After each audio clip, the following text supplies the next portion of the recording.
Hello, everybody, and welcome back to Tabletop Notch, a peek beneath the veil, a 5th edition homebrew campaign. I think is the official, really long title. Wow. We are going into chapter 78 tonight. Last episode, we were sort of finishing some unfinished business that we sort of had some cleaning up to do, some side quests, if you will, in the maze, and that's the main quest. Yes. The maze is the main quest. It might become the main quest. No. Yes. No. But that's where we'll be picking it up We'll watch today. out. Thank you guys so much for joining us as always. But before we do, Night Munch just resubbed for 23 months. Oh, Thank you so much. much. Welcome back as always. Oh, good segue. I think I know where you're going. Yeah. Fuck follower emotes. They don't work. You guys have new sub emotes that would have been follower emotes, but are now sub emotes. Wait, fuck off. Yes. Oh no. Oh. Yes. So please, my subscribers, God. enjoy So the new good. emotes. Oh, What wow. are the new? Can you explain the new ones? There's 3 Yes. of them. So one is a heart because, of course. The second one is a little Orba Reaper flower combo, and Flower the third side. one The is flower strictly one. for Erland. It's a Pinocchio. It's a Pinocchio nose because he's a liar. Bright, fiery red. And God. Chad is spamming it. Amazing. That's all I've ever wanted. I think Awesome. that's it for Thank me. you so much for the new emotes. Podcast is available every Tuesday morning. It goes online. You can listen on the go. You can listen at the gym. You can listen while your significant other is talking to you. And Fridays at 5, we do a re-air on YouTube where we hang out and chat and make fun of each other. Primarily for murdering people in mazes. Unconfirmed. Allegedly. Allegedly And, murdered. Allegedly. You also added your new voice intro. I guess that's Oh, not. yeah. That was a that's couple never of ago. Yeah. episodes ago. Safira, Graven, and Erland introduce you to the podcast. Coming up someday soon. Did I say Orba or Safira? You said said Safira, Safira, yes. yeah. I was You did confused. say I thought me. that was new. Orba, Erland, and Graven Coming soon. introduce you to the podcast. Coming soon, soon. Safira. Sure. And with that, shall we pass it over to Beezaura to give us our... Sure. There are some interesting ones today if you look them up on your own, but I will just share the non-crazy ones. It is Smart Blonde Girl Day. Just saying. Wow. I don't know, but I think I'm celebrating. And it's also Believing in Aliens Day, so Okay. may the force be That's on the with you. same as Smart Blondes. Okay, hold Yes. on. Did you just do this and say may the force be with you? Leah. Ooh, I think we're banned. I I think think- that's worse than nudity on I Twitter. think that just disproves Smart Blonde Girl Day. But also, it is the day to think about magic. Hey! So- So it is. That's very appropriate. And also, happy early Thanksgiving Hey. and Hanukkah Hey. since we will be off next. Yes, that's a good reminder. We will be off next week for the holiday. Happy Thanksgiving to everyone in advance. We'll say that again at the end. We'll be taking a week off. Also, I believe the week following that, our lovely Beezaura is on a trip of her own. So we will be moving on. Jersey. Beezaura for an episode. Very exciting. Graven will have to solve all Sorry. of the mysteries of Wamparina without his trusty assistant. Whole person. And can you solve some of my Person. mysteries too while you're at it? Yes. Thank you, sorry. I cast Feign Death on it. Well, then I'll miss everybody. All throughout time. And with that, we shall dive into the campaign proper. But first, we will see you on the other side of the intro. Ho.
In chapter 77, a match fixed, a man kicked. We looked to Mohan Fowler for an explanation regarding the nighttime attempt on Beezaura's life, and while he seemed immensely frustrated, he didn't seem entirely surprised. The would-be assassins were all gentle void, who were reprimanded after Beezaura's escape from Leopold's garrison. In the grudge-bearing, eye-for-an-eye world of the modern GV, that was an insult that could not stand. Mohan didn't think we'd see further retaliation, but we set up watches just in case, and he promised to try and sniff out any additional dissent among his employees at the docks.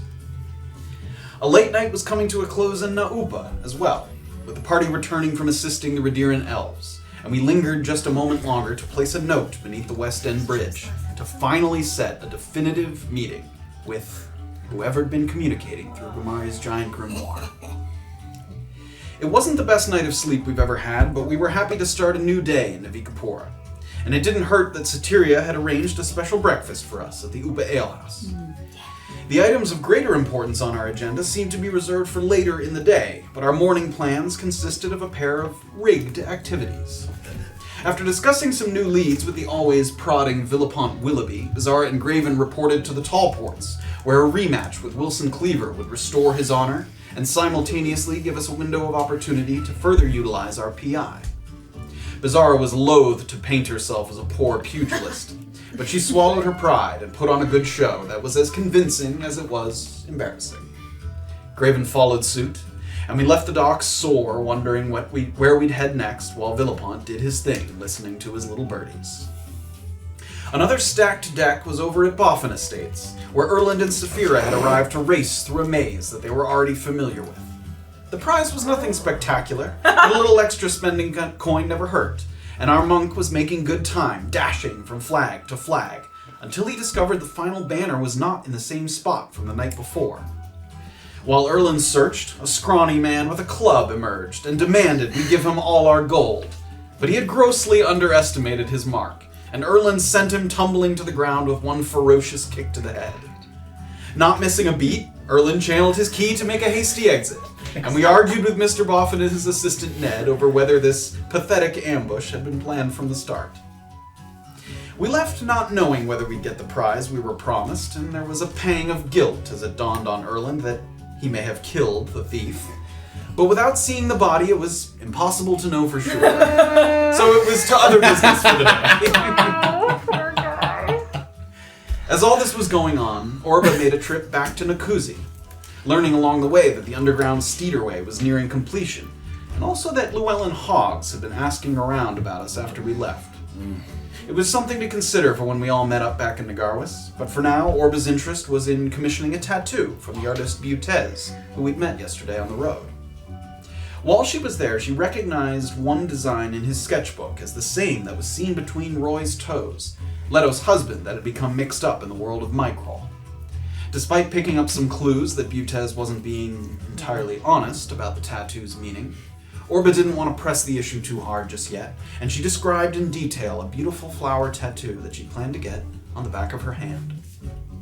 Having taken care of some unusual bits of business across the townships, we gave some thought to where we'd be heading next, and as Beezaura and Graven braced themselves for another round of admonishment at the hands of Senka Uberti, we wondered. As the day wore on, what would happen if Cliff Ironcloud came calling at the same time we were plotting our ambush at the Upa Alehouse?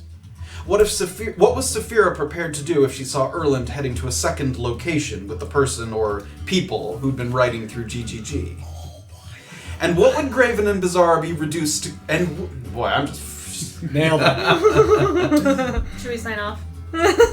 And would Graven and Beezaura be reduced to cleaning out sewage pipes in an attempt to garner some favor amongst the locals and finally get someone to talk to us? Oh my god. We find out now on chapter 78 of A Peek Beneath the Veil. Yum. I want that for you. Yeah, well, there's a lot of admonishment in this sector. For perhaps the first time since maybe her carriage ride with Lieutenant Colonel Massif on the approach to Mokwa, Safira enjoys an extended bit of time alone with her thoughts. She saddles up and rides east in the direction of Nakuzi, taking the same bridge out of town that quickly leaves the bustle of the Bow Myrtle Dienst area behind her. Like Orba a couple of hours prior, you let the sounds of the travelers along the path wash over you. And in those moments in between, when it seems you have the road entirely to yourself for a short stretch, you spare a thought for home. Your favorite places to visit in the Ki'Iral wilderness. What you would say to your brothers and sisters in arms. And what Wachi Faro might think of the skills you've acquired and the people you've taken as your traveling companions. As those thoughts of Wachi are swirling in your head, you spot something that harkens back to your time with him. A little ways off the road, it looks like someone is leading an archery lesson, kind of little fenced-in enclosure that maybe at another time might be used for corralling cattle or horses. The students are young, early teenagers perhaps, and they're awkwardly kind of loosing arrows at a variety of targets downfield. After adjusting the sort of arm position of one of the kids, you see him kind of go and lift his elbow up to sort of help him with his posture. The instructor turns just enough to see the face of a man that you recognize. It looks like it's Sarin Darrow, strutting down the line of these sort of amateur archers. He's got a smile on his face. You can see him kind of lean in and offer words of encouragement to some of the kids who are kind of missing with their arrow, sort of firing off into the distance. And he, for a moment, kind of flicks his eyes in the direction of the road just as he's kind of moving down the line. And he has a similar moment of recognition as he kind of sees you, having seen you the day before. He then kind of checks very quickly to make sure that all the youths are all right, not doing anything dangerous, before taking a couple steps towards you, and he kind of raises a hand away. He gives one look back to the kids, and he takes a couple steps closer out. I mean, this little sort of range is maybe 100 feet off the path, but he takes a little walk, sort of journey over towards close to the edge of the road. You were at my graduate demonstration yesterday. Yeah, I was.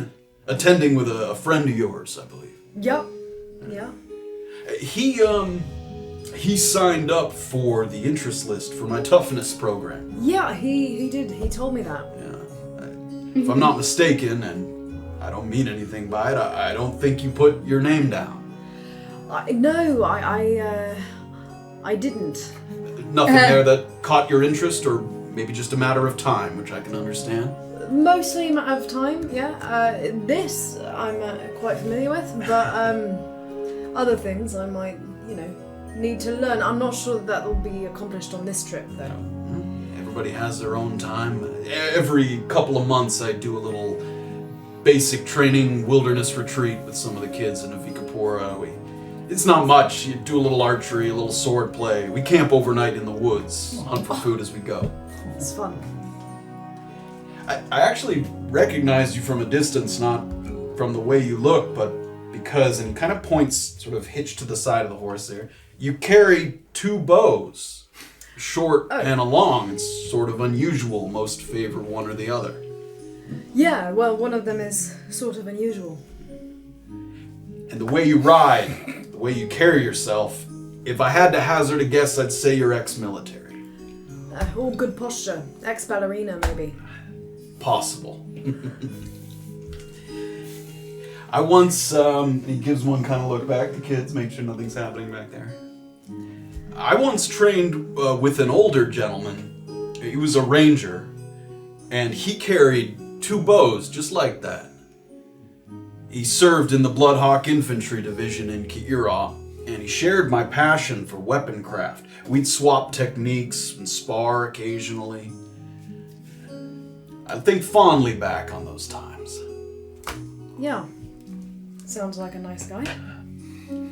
That doesn't ring a bell to you at all? What was the name? No, not the name of the man. The Bloodhawk Infantry and the two bows. No, not really. Make a deception check. Oh, dearest me. This motherfucker! It's trained with a lot of people. He has trained with a lot of people. Also, And Safira my deception lied. is not good. 7. 7. Well, this man, his name is Hollis Vecro Hollis. He was, let's say, a ballerina too.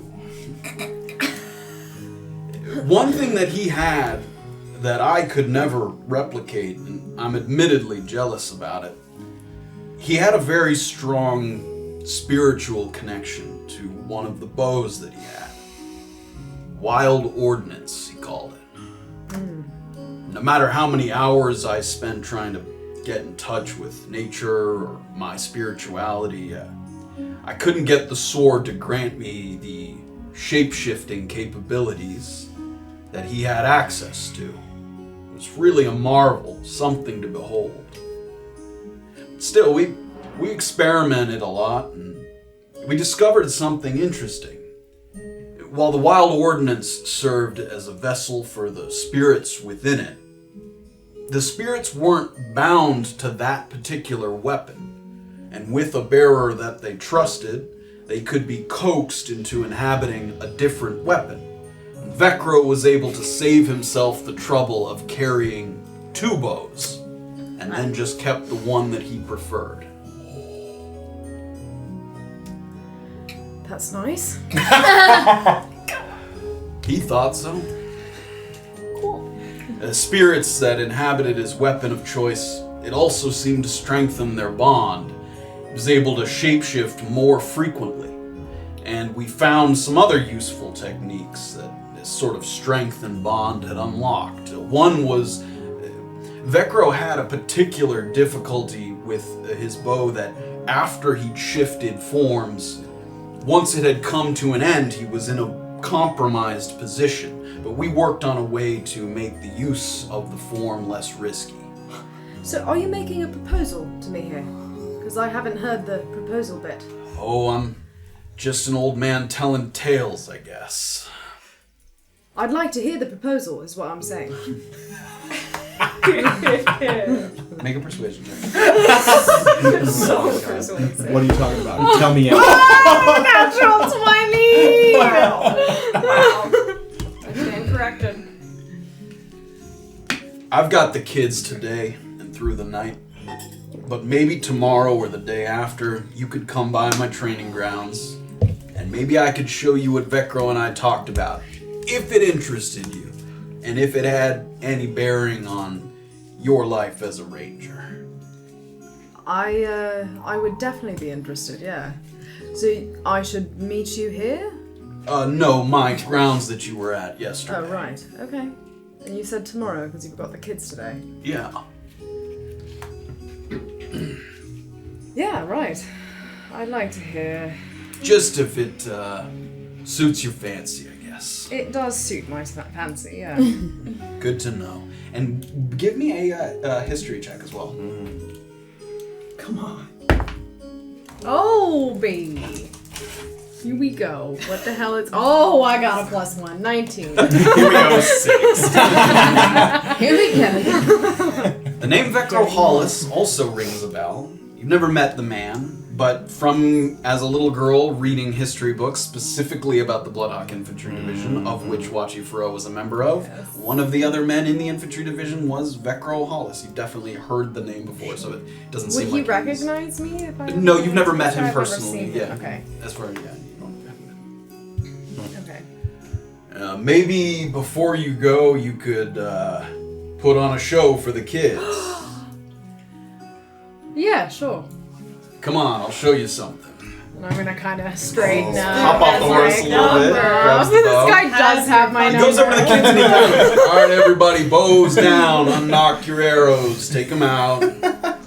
We're going to see a little demonstration from Safira here.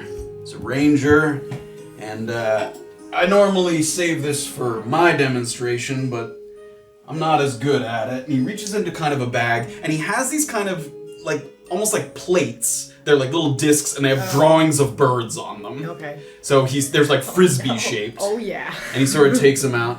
We're gonna see what, with enough practice and time and discipline, Glasses. that you're able Please roll out. to do with a bow. Because sooner or later you're gonna be hunting for more than just deer and small game. You're gonna be going for bigger and better things. And he sort of holds the disc up. Oh my God. You say when. When? Throws it out.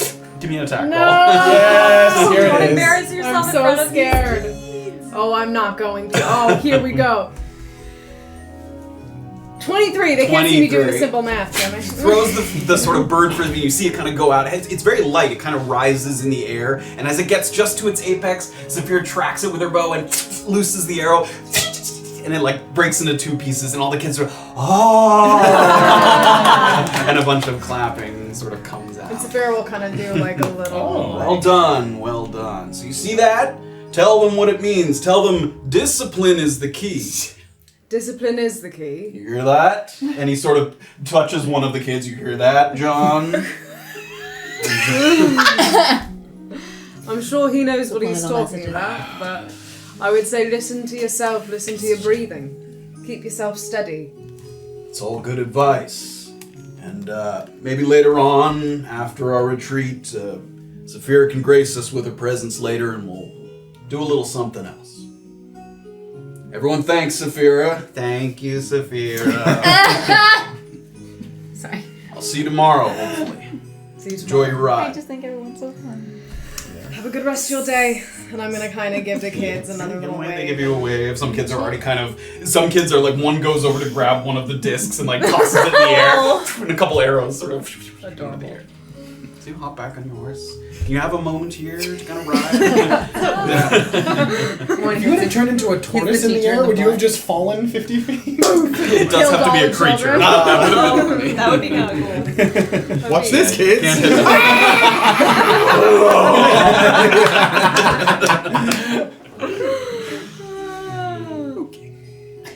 So you continue your riding. And we're going to hop over. Now, at the end of last episode, you guys were headed out of all hands on deck in the direction of reciprocity, but you can have a moment here to chat as you guys are, making your way. Let me bring up the map. And it's also not much past like 10 a.m. at this point. Oh, it's past noon at this point. Oh, it is? Yeah. You guys sat at the bar for a while. After. Yeah. It's about noon. Okay. Yeah, a little past noon. So you guys are sort of, you're in this area, so you can talk and sort of have a moment. Well, I know Senka keeps late hours. Maybe not as late as Hatchet, but perhaps we should stop by the other ports this morning to... See if we can get any other information to share. Any information would be nice, yes.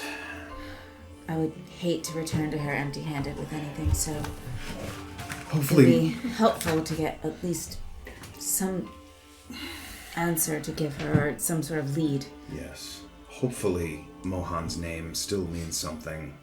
I would like to try to talk to this Franco character.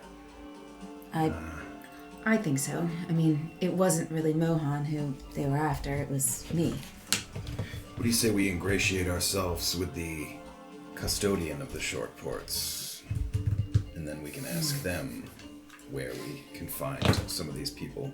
I think that might be a smart idea. Okay. Are you ready to get a little dirty? If I must. Oh my god. Let's go. And also, just in terms of timeline, yes, Senka does keep late hours, but remember that she's like, in the evening, she's Busy. in business mode. So Right. that's the thing, is she turned you away because yeah. it was late. Not that you don't have some Right. time, I Right. guess. Okay. So just when you say... Before the busy season starts. Yes. Okay. So you cross to the south side of the estuary, and you arrive at the short ports. And while the ships here are smaller and the piers less pronounced, it doesn't make this portion of the harbor any less busy. The clomping of boots on wood and stone is a ceaseless bit of background noise. And as soon as one of the boats sets off, there's another one coming in to take its place. A line of longshoremen ready to get their hours in, offloading goods, seeing to the maintenance above and below deck. A string of profanities rings out a little ways down the boardwalk when the wheel of a cart gets loose, causing a few crates to kind of topple out, and immediately a few people scurry over to get the cart righted again. Not really because they're kind and want to help, but because they know how quickly delays can pile up, and what now is someone else's problem can soon become a problem for you, if all things. Am I close enough to... You see, possibly help immediately, with this? it doesn't even like fully break down. It starts to kind of tip, and a few people go over to kind of right it. It's not like causing a scene in the area. So the bustle is all around you. You can tell more so than the tall ports, which had more space and just more people, especially coming in from off the continent, like from other places, you get some sideways glances here. Right away, this is a group that is extremely aware of who's supposed to be here and who's not. So you get a couple people kind of moving things along, and you get some just kind of glances. Nobody says anything or stops you, just people who can clearly tell that, you're not meant to be here pretty quickly. You still don't have armor or weapons on us, right? Yep. No, just that they don't recognize you and they're used to knowing who's there. Alright. Is there anyone who looks like they work there more than anybody else? I don't know. They all look like they work there. Sure. I'll just... Somebody nearby. Yeah. Pasternackle. Where might I find them? Yeah, you gotta go, I think she's through the foreman's quarters. He sort of points at a nearby building. Thank you. Yeah. Goes on his way. You see a little building nearby. It has kind of an outdoor, like the wall is open up so you can easily move kind of goods in and out. You see a number of desks that have people sort of with books, quills, writing down, taking inventory of all the things coming in and out. As you saw a similar thing over near the tall ports. Yeah, go right in. All right, start to head in. So inside these foreman's quarters, the energy of the ports doesn't slow down at all. It seems like every second you see or feel someone passing by you to place a ledger on a shelf or make a marking on a chart that's on the wall. You see a number of these detailed drawings of boats, and they have writing on them to show like what's coming in below and above deck and what's meant to go out after that. There's a rugged man in a black kind of frock coat with his hair tied back into a ponytail and a hand crossbow buckled to his thigh. He's exchanging papers with one of these people that has one of these ledgers. It looks like they're sort of exchanging notes. And he spots you come in and immediately calls out to you from kind of across the room. He's maybe 15, 20 feet away from you. You two aren't from the Merrowmark, are you? Because I already told your captain you came in too early. No. They're not. We won't waste any of your time. And he kind of closes the book that he's on. Well, then you got even less reason to be here. We're looking for Pasternackle. She wanted help with something. He turns back to the man that he was like exchanging the book with. Tell Riggins and Hana, no matter how much they fucking whinge, they're not getting shifts for the rest of the week. They can run that Annie Gentle bullshit somewhere else where I don't have to hear about it. And the person sort of runs on. What were those names again? He said, tell Riggins and Hana. Yeah. Those were the two names. Yeah. Yeah. You'll excuse my confusion, but you two hardly look like the type for custodial work. Well, you, maybe. Ooh! We worked together. Seemed right up her alley. Hallway. Second door on the right. And starts to go back to his business. Never away. What's with all these looks? These people have a serious problem with outsiders. Seems that way. So you go down the little hallway. It's very short, and there's two doors on each side. So 2 doors on the left, 2 doors on the right. You get to the second door onto the right. Before you open the door, brief wafts of something putrid and stale are permeating from the gaps around the frame. Oh no. Turning your head, you open it up, and you peer inside where a staircase spirals down into the basement. A ripe, malodorous stench hanging thick in the air. You can hear sounds of scrubbing, and as you steel yourself, you descend, and you catch sounds of humming as well. Someone humming down below. You get to the bottom and you find yourself in it looks like an intermediary room. There's pipes leading both in the west-facing and east-facing walls, and then it looks like they've been disassembled in the middle. So there's like a hole here in the wall, a hole here in the wall, and there's a pipe that would fit in where to connect those, but she has taken the pipe out so she can do maintenance on the pipes there. Like, how big? Like big enough for Beezaura to crawl into, not big enough for you to crawl into. Aren't you just a lucky guy? I can help in other ways. The rankness in here is borderline unbearable. No. But the woman doesn't seem to mind.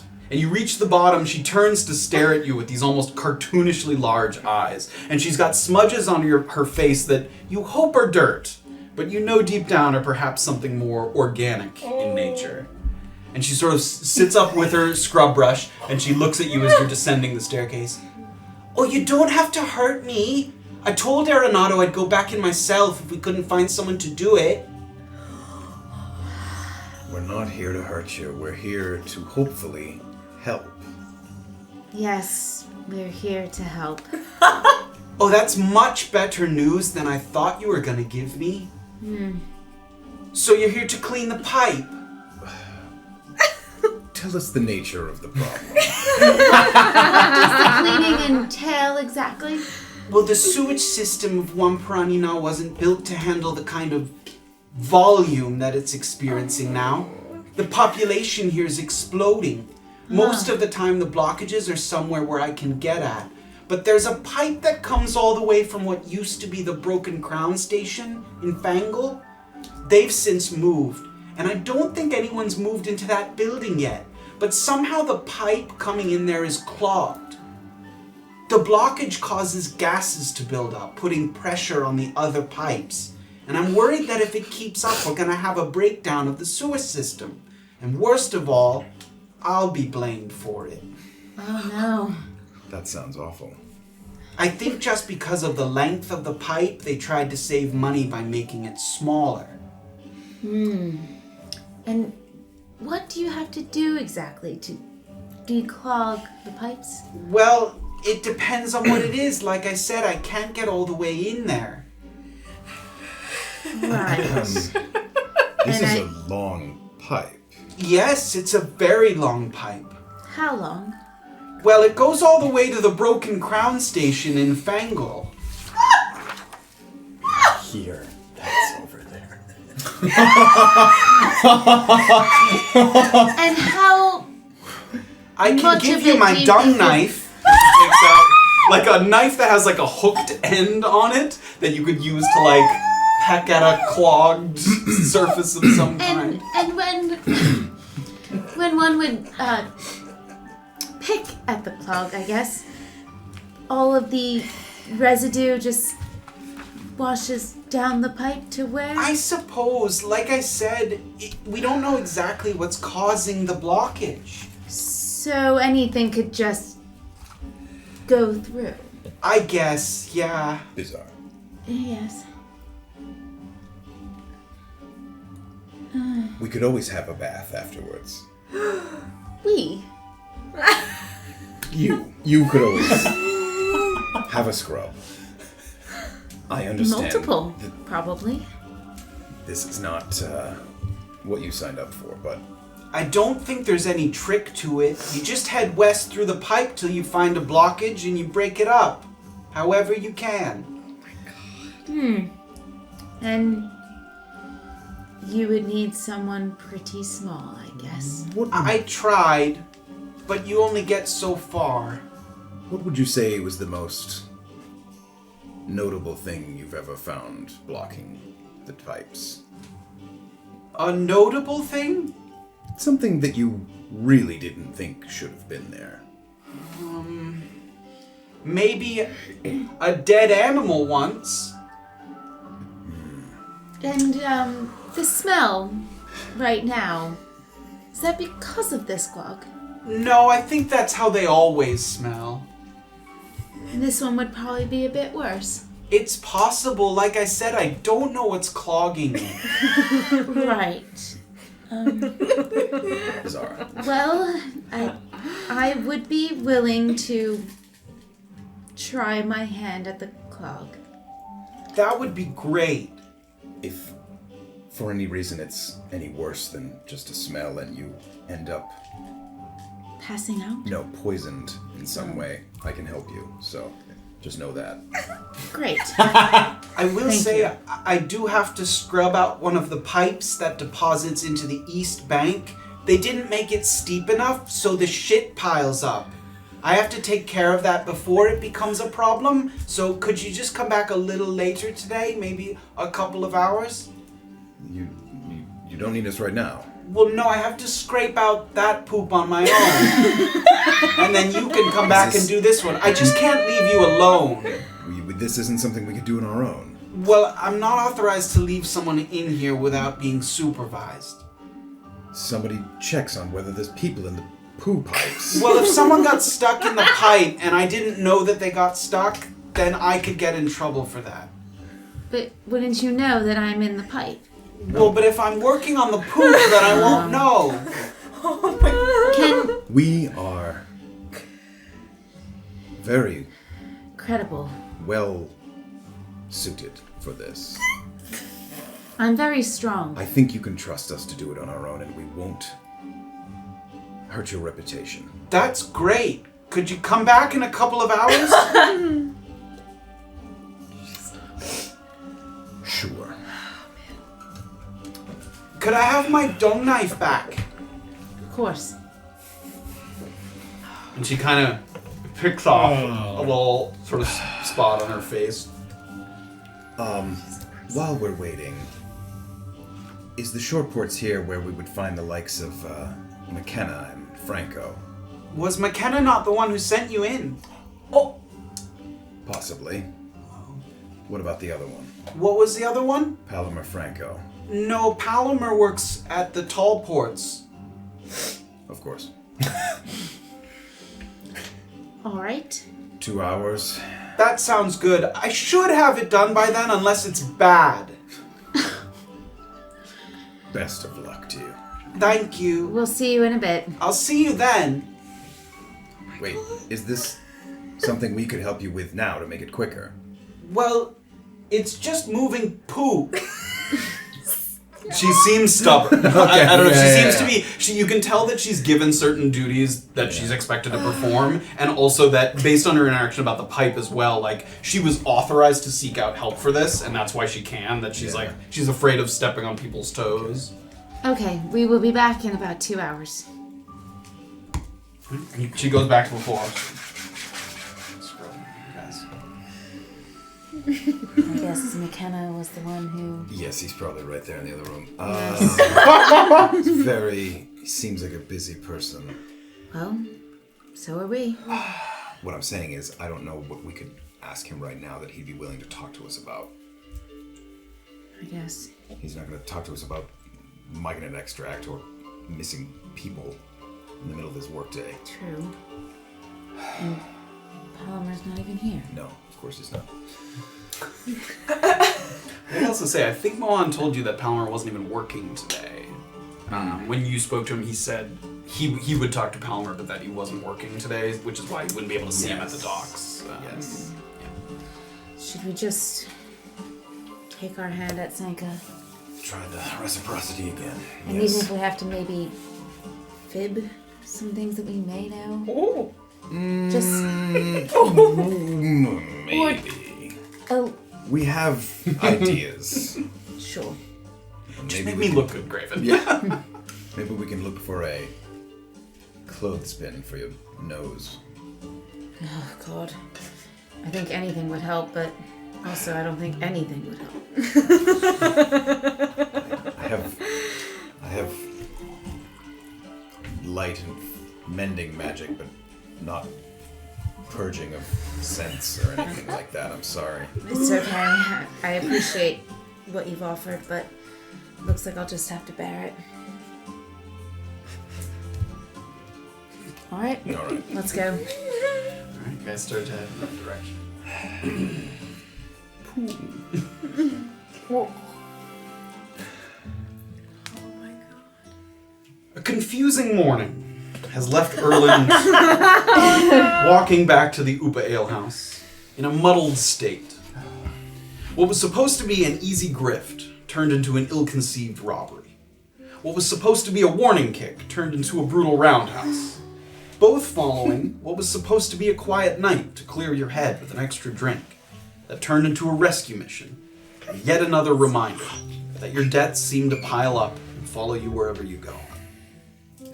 When you get to the courtyard of the Upa Ale House, there's a small smattering of people enjoying a midday meal, and it looks like Soteria has returned to her post at the bar.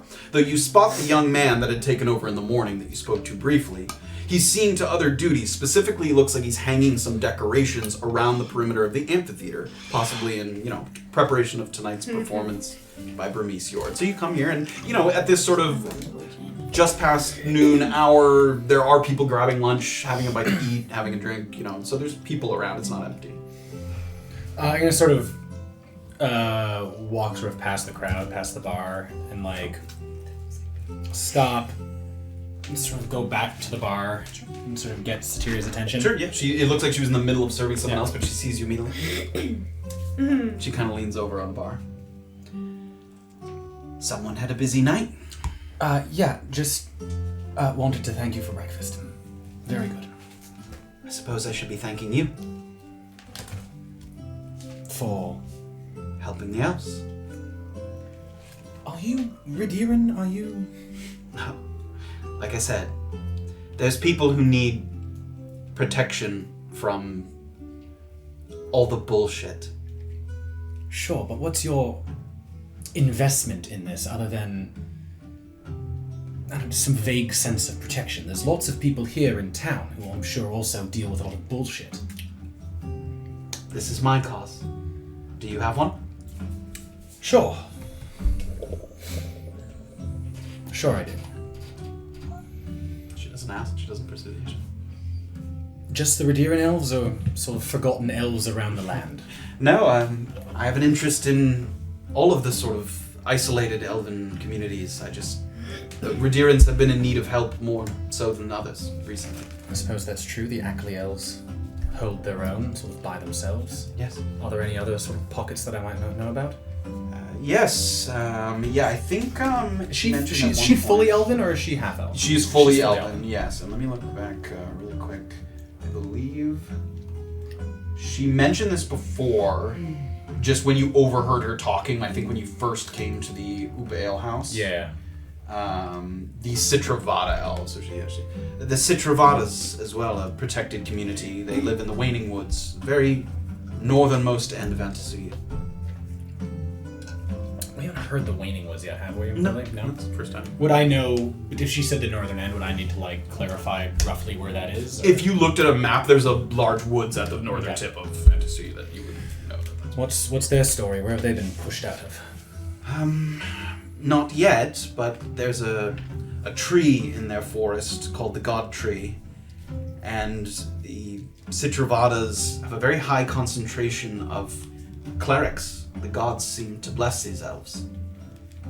But as people continue to expand and cities try to grow their borders, it threatens this forest, especially when the natural resources there are so plentiful.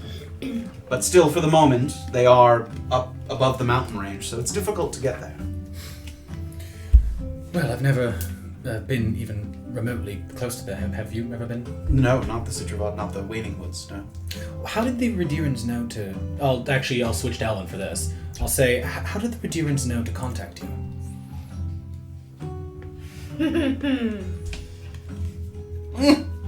Elven roots run deep in Antisuya. You're hiding something. Maybe. If you see my friend, let them know I'll be up in my room. Will do. So, walk by. Start to walk up. As you kind of start to walk up, you're passing through, between some of the tables and things, people eating and drinking. You do notice one man who seems to be moving from table to table, not sitting in his own spot. And he seems to be offering kind of pleasantries, words of encouragement. He doesn't seem to be asking them for anything. And most of the people that regard him, they give him a sort of smile or a nod, but they don't converse further. It also doesn't seem like they don't recognize him. He'll come over and sort of say something to someone, a pleasantry to them, and they'll kind of look at him and give him a smile and nod, as if they've seen him before. It doesn't seem sort of foreign to them. You pick up a little piece of conversation as you're walking in that direction. The gods bless you. May they bless your journey and your day. The Lakafu speak to all and ask for nothing. Have a blessed day. And he sort of goes to another table. The Navikapura chapter of the Lakafu is coming. We hope that you will consider stopping by on occasion. Just listening is enough. That is all we should do. Listen to our neighbors. Listen to the gods. And conduct ourselves in a way that is worthy of their attention. Bless you. So again, sort of moving from the table to table. Can I just, as I'm sort of, I guess, walking past the bar, just sort of tap someone on the shoulder? Just, who's this sort of chatty one over there? It's Hamish. Hamish, what's he doing? Hamish Wyland, I think. And I think he's interested in starting up a Lakafuyu chapter in Navikapura, but I know there's some resistance because he's an outsider, so I don't know, he's been here for a few months trying to win over the locals, I suppose. Is there not a significant church in Nakuzi? That's not Lakafuyu. Oh. It's Nukelki. Oh, right. Religion. Alright. That's what I say. Seems nice enough, though. I don't know. Comes by sometimes. Alright, so he's Lakafuyu, you said? Yeah? Alright. Well, cheers. Yeah. Have a good one. And I'll sort of proceed up the stairs. Great. So you get up to the top. I think you guys paid for another evening? Yeah, I think we did. Okay, Yeah. great. So you paid. So you still have that room in the back corner. Is there anything you would like to do during this time? Do we have a window? In the room? Yeah. What does it look out onto? There's two windows. So one of them looks north. That looks out towards like the vast farm acreage. Here, I'll bring up. I still have to put that up. Let me bring up. No. I thought that too. So this is the Upa Ale House. So one of them looks out sort of here. So it's looking over some buildings, but out towards the farmland. Okay. And then the other one looks east, sort of out towards the road. So can and I bridge. see the amphitheater from our room? Like the sort of Not inset from the amphitheater? windows. The amphitheater's outside. Yeah, and it's in set that little around. sort of courtyard right Yeah, there, you right? cannot see the amphitheater. You're in the back corner of the upstairs, so yeah, that doesn't Okay. look out towards the amphitheater. Can I then just, I guess, looking out both windows, can I sort of just try and get a sense of the lay of the land in terms of like alleyways I can see? Because if I'm a little high up, I want to get a sense of like Give me a perception check. both windows. you know? Give me a perception check. Perception is 10. 10. All right, let me bring this over for a second so I can get a little closer. Get a little Roll for closer. initiative. Oh my god. Oh my god. So, You there.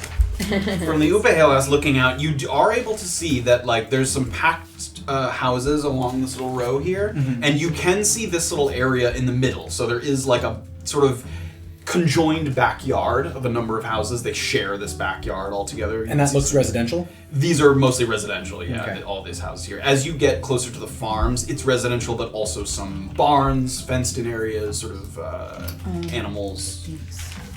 So you see that little area down there in the middle. And then looking out the other window, that looks towards that area where you went to Niels Boggus's chemical shop. It's much more densely populated. The places are closer together, and they have that sort of appearance of not sort of indulgent wealth, but the houses are very well constructed. The stone, sort of the work on the tile work Yeah. on the roof. So yeah, those are the two things. You see. Can I, in this little courtyard here, are they sort of traditional backyards? Are there windows on the back of the houses that people look out onto? Are there like You can't does it see look like people are these drying ones because laundry out there? Yeah, you can't see these ones because Yeah. they're facing the other way. It does look like there's windows out back for some of the houses, and Okay. yeah, you see people hanging laundry. You see some small gardens, like people using it as a general purpose Right. kind of backyard there. Scouting mission complete. Oh my god. Didn't even have to kill anyone. Yeah, I know. Perfect. Turns out. Yeah. So then after sort of doing that, I'll draw the curtains and sort of sit on my bed and start doing some of the breathing Okay. exercises that Ja Hutton taught me. How many would you like to do? Or I'm gonna start with one All breathing right. exercise. It only takes a moment to kind of center himself. He finally, like Safira a moment ago, sort of takes the opportunity, a little time alone, not having to necessarily worry about his companions. He knows where they are. Takes a moment to breathe and sort of work on his own So just so connection with himself. so I'm clear, because this replaces short rest hit die, I still gain back like key points from the short rest, correct? Yes, Okay, yes. cool. All the benefits of a short rest Okay, still great. happen. You want to get your key point back from when you ran Yeah. away from that guy you killed? Yeah, I want Yeah, to get my key yeah. point back from that. He does. Okay, 2. Oh my god. Hold on, I oh forgot. my god. If you don't make this. Is he getting like super close? Yeah. He's very close. Okay, Brie. You can hear like the sort of centering. It feels like the time. You can hear you're sort of hyper focusing. You can hear sounds like out in the courtyard, mugs clinking, dishes moving, all of the sort of swirling of the Uba Ale House around you. Oh no. 1. Oh my god. How many breathing exercises can you do? You can do as many hit die as he has. Or Yay. That's a 7. So I hit 50. Do I get the overflow? You do or- get the overflow. Okay. Wow. More time passes, swirling about you, the activity of the Uba Ale House.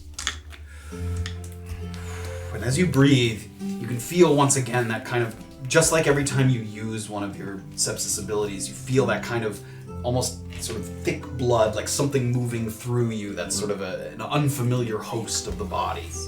And you can feel it kind of rising in your chest a little bit, but you feel that you've kind of had a moment to just, you let it rise and then you control it. You're sort of practicing that, not allowing it to take over your body as you continue to use it. Does this sensation feel like using myconid extract? Like at first? No, not Okay. no. Like that sort of like rising sensation? Yeah, not really. It doesn't have that sort of energizing. It's more sort of a very aware of every. You can hear your heartbeat in your ears, and you can sort of feel the blood pumping. That kind of sensation. Erland has unlocked. oh baby. Oh! Some new sepsis abilities. There's one thing that you're going to get regardless, but then I also need you to roll a d6 for me. Oh, what? Oh, what you gonna get? Just don't roll bad. 1d6? Yep. 1d6. I know, that's why I said 3. that. That's the worst one. Close to a solid number. Close. It's not quite as good as 4. So first of all, as you breathe and you feel the sort of whatever it is within you rising and falling, rising and falling, and you sort of more than ever before feel confident in your ability to use it and not sort of go too far that it takes you over, because you felt that sensation before where you sort of have that overflow of stimulation and the kind of intense toxic energy within you and sort of having to push that away, and you focus. The first thing you learn is Sepsis Overflow. Normally, when you go to your sepsis level maximum or over it, you would randomly get a sort of negative affliction that would afflict you. Now, you have the ability to roll a d12 twice, 2d12, and you get to pick which one it is. So you can kind of mitigate the negative side effects of having sepsis overflow. And they also come with some small positive effects as well. What? So when you go to sepsis, to the maximum or above, Oh shit. you get to choose, you roll 2d12 and you choose the negative effect that you get. Laminated and everything. Do I get to pick? I get to pick between the two rolls, Yes, or it between has the to be two. the first? No, second one? Okay. between the two rolls. You roll at the same time, you pick the one you Great. want. So sort of better mastery over that sort of negative energy in your body. In addition to that, the one that you rolled, you feel that you've unlocked, you sort of grip your hand tight, you clench it into a fist, and that bull bark kind of pulsing on your arm goes away, comes back, and you just feel yourself sort of gaining a better understanding of how to control that part of your body. And you gain an upgraded version. Oh, hell yeah. Shut That's the best one. Ho! Use that all the time. And it that has a sticky back, so you can stick it on there. Should I cover up my old bull bark? Yes, you can't use the old one. I'll miss it so. Alright. What's the difference? What does it do? I don't know yet. I'm reading. I believe the difference is, so Bullbark originally, it only works against the triggering attack. So when the attack happens, you trigger Bullbark to give yourself an AC bonus. Okay. Bullbark works so it works against all attacks on that creature's turn. So it's no longer just the attack. But it's Whoa. still not as good as Shield, which lasts, for a whole round. So it lasts for that creature's entire turn. So if they make 3 attacks, you would get the Bullbark bonus for all. Yeah, so it's like I still use it as a reaction. Yes. Yep. It's just still a not reaction. one. Yep. Yeah. It's just a not Okay, one-time cool. use. So creatures that attack multiple End times. of the attacking creature's neck. So so I'm clear, if I got attacked by a guy, say with multi-attacks, I could use Bullbark on both of those, and then if someone else came around, it would still be active for them. No, just that creature, just the attacking creature. Until the end of the attacking Creature's I see, turn. not Yep. next turn. Yep. Okay, I see. Because that would be shield. The wizard I spell shield see. lasts until your next turn. Or Any additional attack that creature makes on their turn. Yep. Dope. Yeah, that's So it works against multiple attacks. So congratulations. breathing. And you're unlocked. Good breathing. Good breathing. Well Way to breathed. breathe. Well Way to Well breathe. breathed. Just picturing that murdered man's face every time. How his eyes like went up into his head. Erland's like,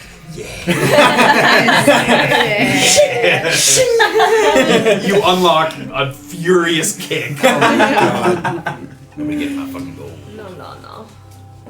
On her way across the bridge, back toward the center of Nakuzi, Orba holds out the back of her hand. She lets the warmth of the sun blanket it while you picture the intricate details of your forthcoming tattoo. Black tips on the petals, the feltast flower, sparkling with the infused quartz powder. How rare it's been to find time or money to indulge in something personal, something cosmetic, and it feels good. With all that's going on, you take a moment to do something for yourself, and that has a way of kind of slowing things down, giving you time to breathe, reset after these long strings of stressful decision after stressful decision, any one of which felt like it could be the end of the line if you chose incorrectly. So to make a decision that has less weight, that feels good, to have that kind of moment to yourself. You take these musings back to the New Kelkian church that you've already visited on your way to Naupa. Not quite as grand as the institution in Mukmu, but retaining its familiarity, shape of the layout, the wandering kindred, the bowls filled with the beseecheries, and you enter. Great. Again, she'll kind of show that she knows how to enter this space and begin the process of taking the beseechery. There's a couple other people in here. A couple of people are at some of the murals as well. They mind their own business, but yeah, it's not empty. But yeah.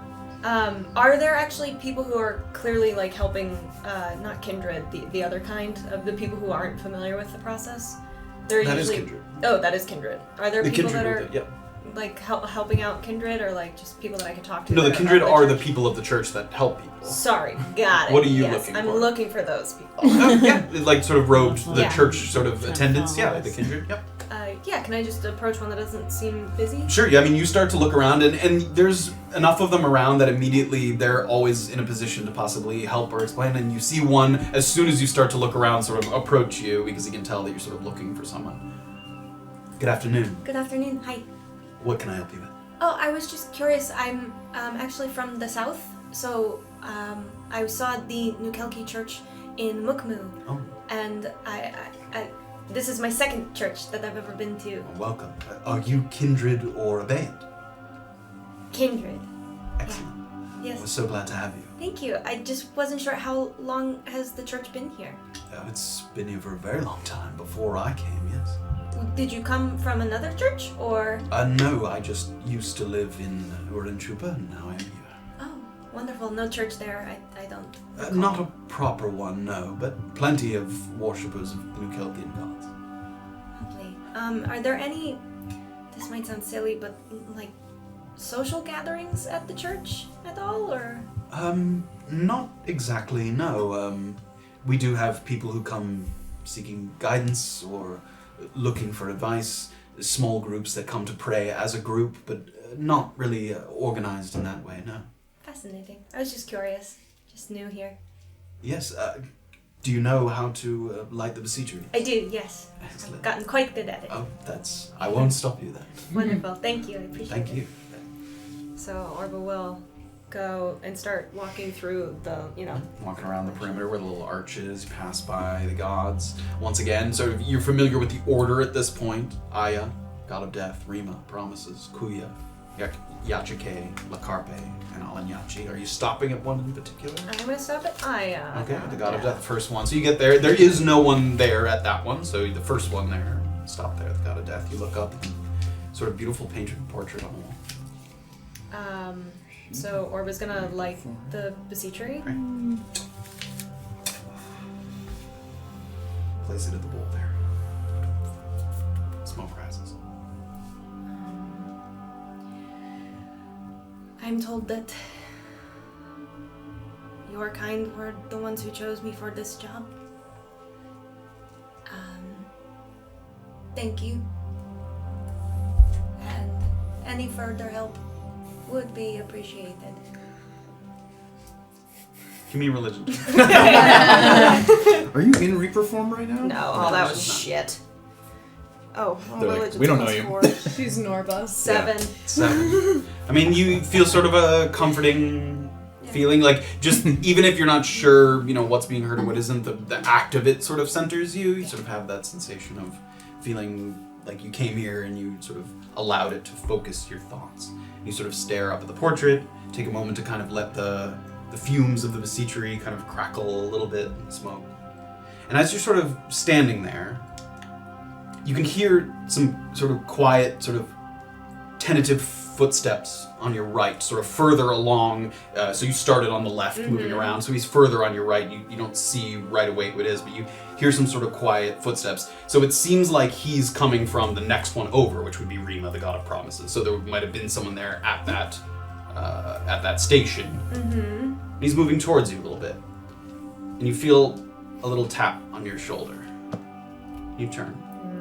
You see a human man with a very bushy beard and a receding hairline. Fairly fine but simple garments, a thin orange vest over a clean white tunic. His sunken eyes and slouched posture make him seem kind of ever weary, but it doesn't stop him from giving you kind of a warm smile as he addresses you. It comes easily to you. The praying, I mean. Have you been praying to the gods your whole life? Yes. I never knew exactly how to do it. Do you ask them questions or plead for guidance? Or do you just start talking and hope that somewhere along the way they understand what it is you need? I believe I started kind of just saying whatever was on my mind. But it's a lot of expressing gratitude or asking for help, yes. Does it work? I find that it does. Even if it doesn't affect my daily life, it at least provides comfort. Make a persuasion check. Come on, baby. Persuasion 10. 10. When I was a young lad, my dad would take me to the New Kelkian church all the time. At least 2 or 3 times a week. He's a very devout man. But I was so young, I didn't really do much besides look at the pretty murals. I liked the smell of the burning beseacheries, I remember that. Later, when I was a teenager, he left. He went away. Abandoned me, I guess.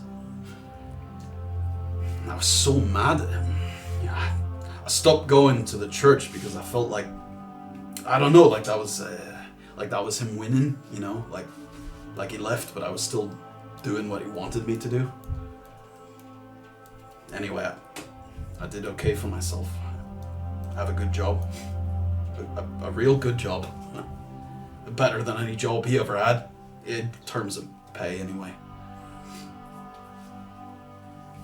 And then I got a letter from him. He's coming. I didn't even know that he knew where I lived. But I'm gonna see him tomorrow. Been almost 30 years.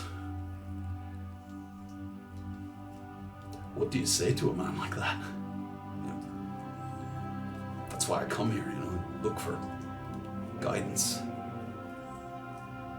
Could you forgive a man like that?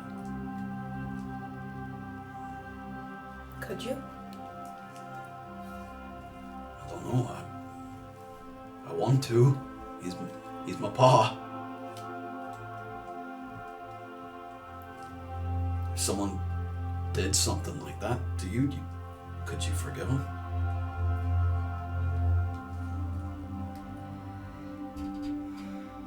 Well, it clearly affected the result of your life. I always have to think, when something like that happens to me, I wouldn't have gotten here. I wouldn't be here. Maybe not even alive.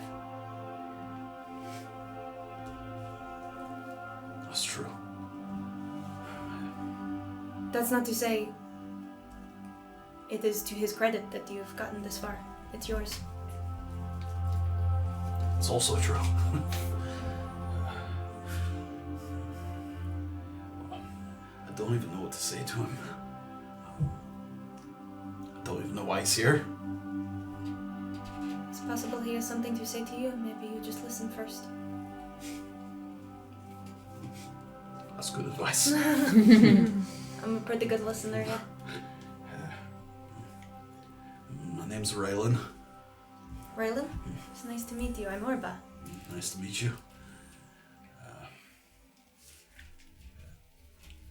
Could you help me light the beseechery? Yeah, of course.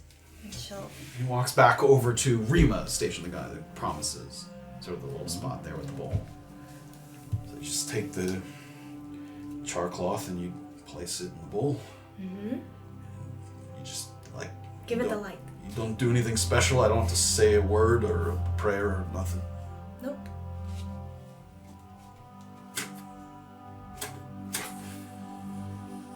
And he lights the char cloth. And he kind of looks to you first, and then looks up at the mural.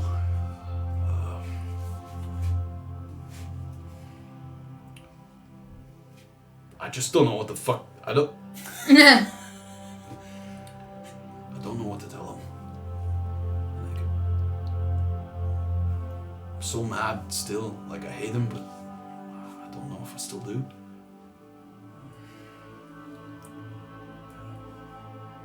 What else do I say? That's all that's on your mind. Easy enough, I guess. Sort of backs up from the wall. Thank you. It's lovely to meet you. Nice to meet you as well. Maybe I'll see you again here sometime. Feel free to say hi if you do. I guess I'll, I don't know, I guess I'll get out a second plate at the table. That's not a bad start. What's your dad's name? Just out of curiosity. Kyle. Where's it coming from? We're from Musagori. Where is that? It's north of Pachacama.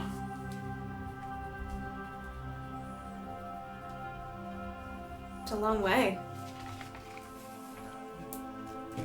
After I left, I just sort of moved from job to job, got whatever I could, did whatever I could, sort of became a groundskeeper for a while, got better and better jobs, finally landed something that's actually worth a damn. I'm proud of you. That's nice. Thanks. I'll go now. I won't take more of your time. Forgive him. I have no business telling you what to do. Just forgive him. Make a persuasion check. Okay. Fuck! Fuck you, Dad! 10! I'll try. I really will. Thank you. And you see him start to walk, and he walks past a couple of the murals, and then comes back, and he sort of remembers that he's supposed to sort of just bow at each, acknowledge each of the murals, and so he sort of backtracks, absolutely. and then moves his way out. So he was sort of left here at the murals. Okay. Orba will give him some space, but then start to go through the process as well. You do so. And then she'll go to the mother god at the very center. Mhm. She'll just look up at the mosaic for a moment. I forgive you too. And then she'll turn around and walk out. Once Orba exits the church, it was the way the stained glass has these kind of blocks a little bit of the light. It has this kind of quiet, dim interior, and then you exit back out. The light kind of washes over you. Sort of take a deep breath, sort of set aside back what was in the church, step out back into Nakuzi. Beautiful sort of landscape laid out before you. Where do you start to head to? Has it been like roughly around 30 minutes or? Yeah. Okay. Maybe even a little longer. Oh, actually. I threw out your tattoo. No. Yeah, get out there. Actually, I guess I'm gonna walk to Leto first since I'm right by the church, and I'll just give him a heads up. Okay, you're heading to Leto's. Yeah, I'll head to Leto's here. Did you kick him in the face? Yeah, sorry, you Okay. Hey, you got something on your... fixed that for you. So you head around to the back end of the church. You walk along the mixed kind of grass and gravel paths, lead you to Leto's house. Cozy, quaint, beside the water. Pointed roof. It has this wide open backyard that you think you spot a few like small hurdles, indicating that perhaps Leto or Roy fancies himself a bit of an equestrian, sort of enjoyed spending time with the horses, practicing in the backyard. A little bit of animal companionship. You feel a pang of sadness approaching this lovely home that you know has a recent history of tragedy. But you also know that it feels good to have a local friend that you helped in a time of need, played some small part to ease the burden of said tragedy when you helped to recover the body. So you walk up to the house. Great.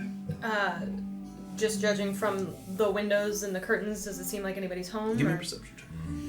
You know what? You get out of here. Go. Sit down.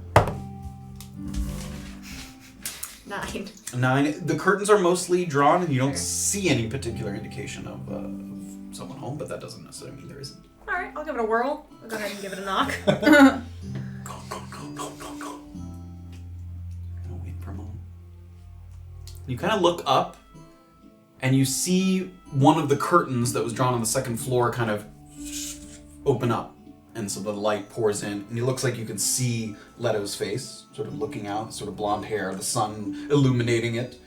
He sort of peeks, I'll take a step away from the house so he can see me and better. he sees you, and he looks happy to see you. He also looks like the way his hair's kind of pushed to one side, and he's rumpled a little bit. He might have been sleeping even late into the day here. Oh no. And you hear a little bit of sort of footsteps coming down a staircase. And the door opens. And he's, not in pajamas. It looks like he threw on something on the way. He has a very simple sort of loose tunic and a loose pair of pants. So good to see you. Hi, how are you? I am fairly well, considering. Thanks to you. Thank you. Good. I apologize for disturbing you. Oh, that's all right. I should be awake. Of course, I should be awake. You shouldn't be anything, my friend. It's okay. It's just, we had the ceremony yesterday, the burial, and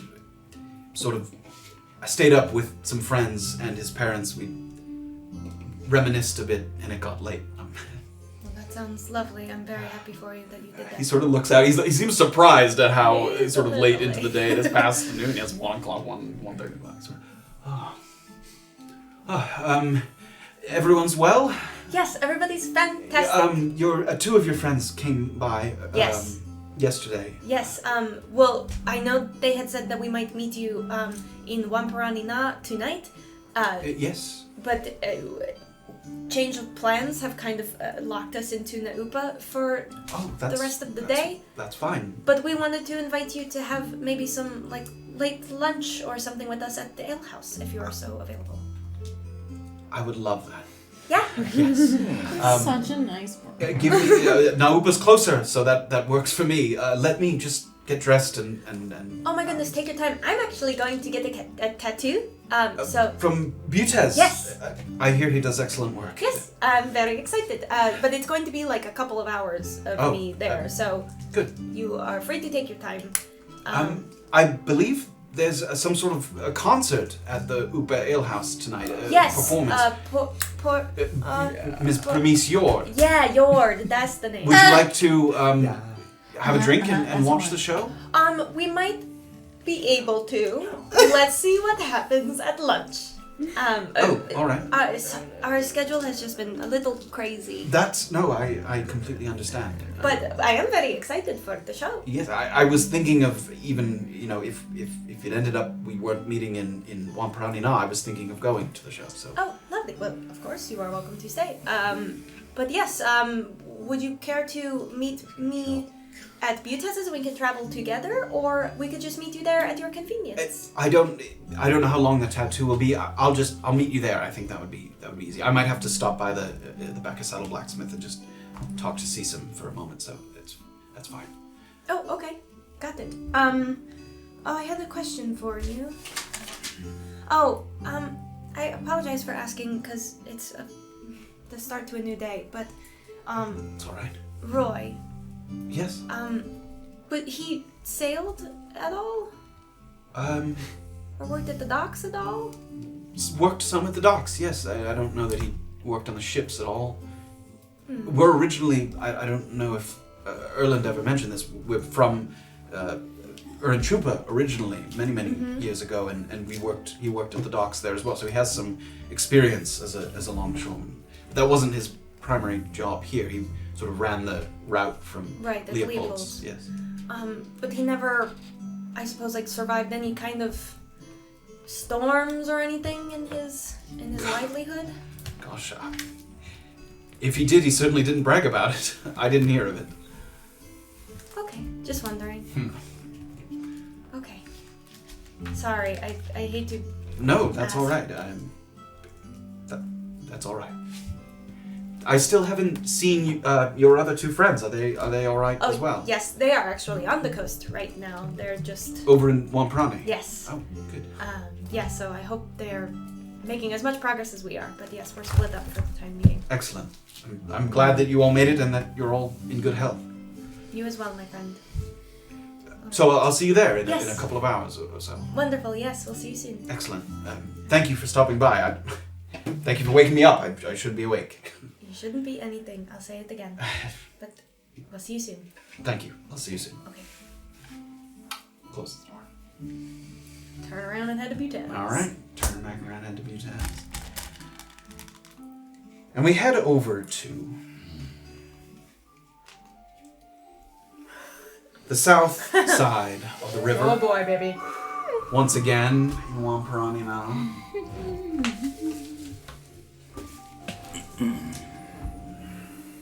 She said she hoped that we were doing as well, but we're not doing well. We're fine. There they are on the south side of the river. Yeah, that was a veiled message to Yes, you it guys. was. It was to say to start doing well. Still sort of shaking off the soreness of your scrap in the morning, making your way from the shore ports. And you once again head for the sort of curious collection of domiciles that make up the houses along the south coast and Reciprocity itself, on the south side. And when you approach the courtyard with the fountain, you have this moment of very intense deja vu, as both Senka Uberti and her masked wizard are perched identically on the rim as they were when you first met. Her sort of sitting there, flipping through a book, and then her wizard sitting kind of right beside, masked, the full outfit. She has her peacock feathers in her hair, dark lipstick, flipping through the book, sort of in the eerie stillness. So you guys have a quiet moment as you can see her in the distance, but you haven't quite gotten there yet, so you're approaching. Graven, we should decide on what exactly we're going to tell her before we walk in. How about we start with questions? I want to know more about Mr. 2. Okay. What she knows about him, what his life before this, as it might give us some clues. Possibly if she's ever run into any problems with him before. Something like that.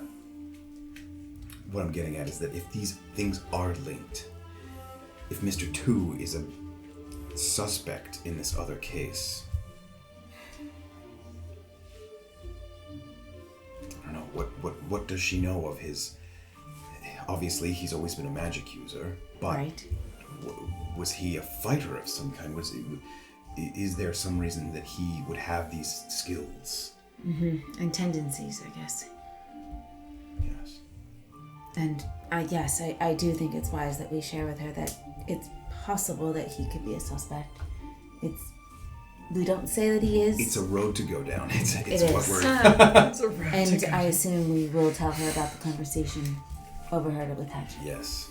That's- But not where she got it from. Not- She and Villapont. Right. We can say we heard it Do from not. someone at the bar. Yes. So, No Villapont. I will not. Got it. And no Willipont either. No Villapont or Villapont. No parts. Alright. Here we go Graven again. and Beezaura put their game face on. They're like, and go. You start to approach them now. Sup, Senka? Got your note. Thanks. Yo. So you guys start to approach, and as she starts to see you coming, sort of, she's there kind of reading her book, she spots you and closes the book, puts it on her lap. Ah, if it isn't my nighttime inquisitors. Look how much better you all look in the daylight. Yes. Well, we've come to have a chat. If you have the time. Shh. Hush now. I'm going to have a conversation with my associate, and the next time you think about intentionally going around me to talk to my employees, don't. What can I help you with, Beezaura? Well, we may have a bit of information about number 2, I am glad to hear it. but it would be helpful if we asked you a couple questions as well. All right. She puts the book kind of on the edge of the fountain. Why don't we first take a walk, and I can show you exactly where the body was found by the river. This is what you came to ask about last night, no? Yes. While we are there, we can talk about Mr. 2, and your friend can find something else to occupy his time. You're sure he can't come along? Yes. He can wait here, if you wish. I don't think we'll be long. All right. I'm gonna kind of like pull her aside for a moment. If she'll... If possible, you can speak directly to the person that found her. That would be best. Of course.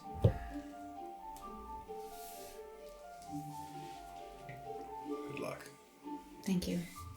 Both of you give me perception checks. Ooh, tasty.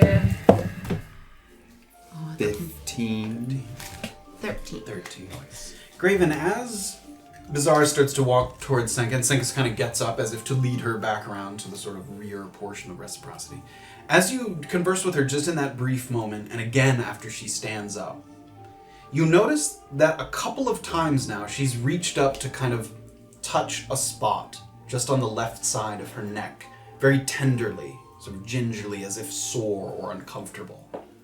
And because she has a very high neckline on her jacket and the shirt underneath, you can't actually see the skin, so you can't see if there's like a bruise or a cut or anything to that effect. But you do see her a couple times just kind of reach up and touch her neck. And only Graven notices that at this moment. Shall we? Let's go. And you start to walk. And she takes you around to the backside of Reciprocity.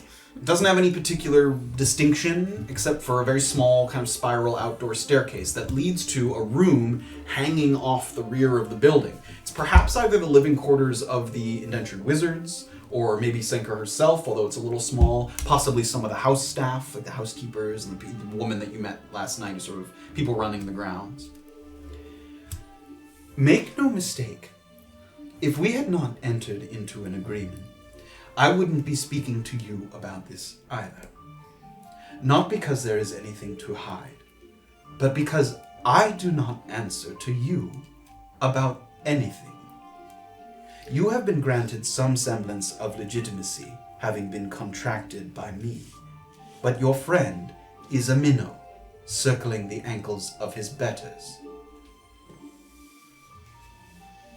The woman was found there, and she points over towards the bank, maybe another 20 feet away from the building. One of my housekeepers found it. They used the river to fill buckets for washing. It was very early in the morning. He came to fetch me. I saw the body washed up on the bank, and then I sent him to the nearby Broken Crown offices to have it removed. I did not recognize the face, nor did I search the body.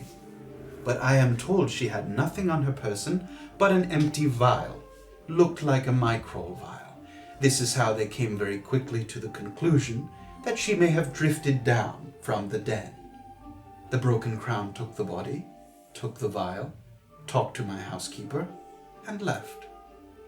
Mr. Ramaker came by days later to ask some questions. I was admittedly very short with Mr. Ramaker. He came in acting like my place of business was some part of some great murder mystery. I did little but point to the spot on the riverbank and send him on his way. He was in contact with the Broken Crown, so I assume they exchanged whatever information they had. And I had nothing new to report, as I have nothing new to report to you now. Well, we've also been looking into the murders that have been happening around here. And we know Not occupying yourself with my job, then. Actually, I believe that they may be connected. You have a good reason to believe this? Yes, I do. And what is that? Each of the 3 murders that have been happening seemed to be committed with the weapons or objects that were found on that person. So, we concluded or hypothesized that the murderer does not have any weapons of their own. And is it that your indentured servants are not allowed to carry weapons? That is true. So, it's slightly plausible that Mr. 2 could be a suspect. There are many people who do not have weapons of their own. And why would they not use magic? That may be too obvious. You can tell she's unconvinced, but she listens. On the woman that was found here, there were cuts around her mouth, as if she was forced to take poison or more myconium extract than she could handle. I don't know what kind of depraved things they do up at that den, but smashing vials and hurting each other does not seem out of the question. I understand that, but it's also not out of the question that someone forced her to do it and then killed her. Also, we got information from someone at the bar that overheard quite an interesting conversation between Mr. 2 and Hatchet.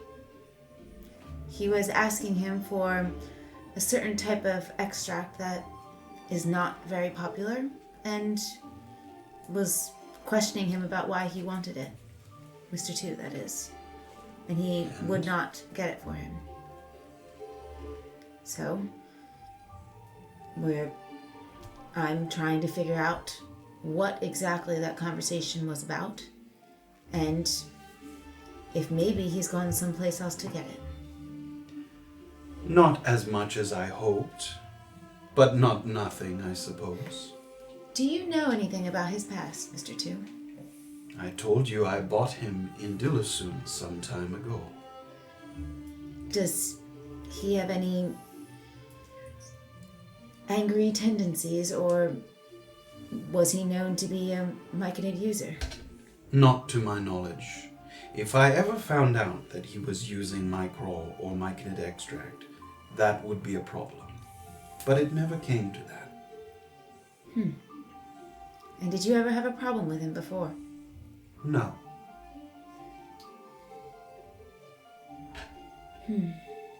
Well, is it possible that I could, or we could talk to the housekeeper who found the body? You're talking to me, and I know what happened. I was there. True. You can take a look at the riverbank if you want. We've actually seen it. She means the spot where the body washed up. Oh. Because that is behind reciprocity. Oh. Not where the Oh. dimensions. Yeah. All right. If that would be allowed, I will do that. But She motions with her kind of long painted fingers down towards the bank. is there anything else that you can think of about Mr. 2 that was off-putting right before you left? I told you what I knew. Why would I hide it? I want you to find him. I know. Well, we have a bit of a lead, and I'm working diligently to investigate the murders and talk to others about subjects that could be related to this without them knowing that I'm in search for him. I have something to show you that might help with your investigation. Yes? But it may take more than just a moment. Why don't you take a look by the riverbank, which you came here last night to do, talk to your friend, and then come back, and I will show you. How long do you think it would take? I don't know. I'm sure he can find something else to do besides cling to your bootstraps. Oh my god. Sure. Do you mind if he comes with me to take a look? Yes, you're here now. Use your eyes. All right. Sorry, kind of. Okay. Step down to the riverbank. Give me an investigation check.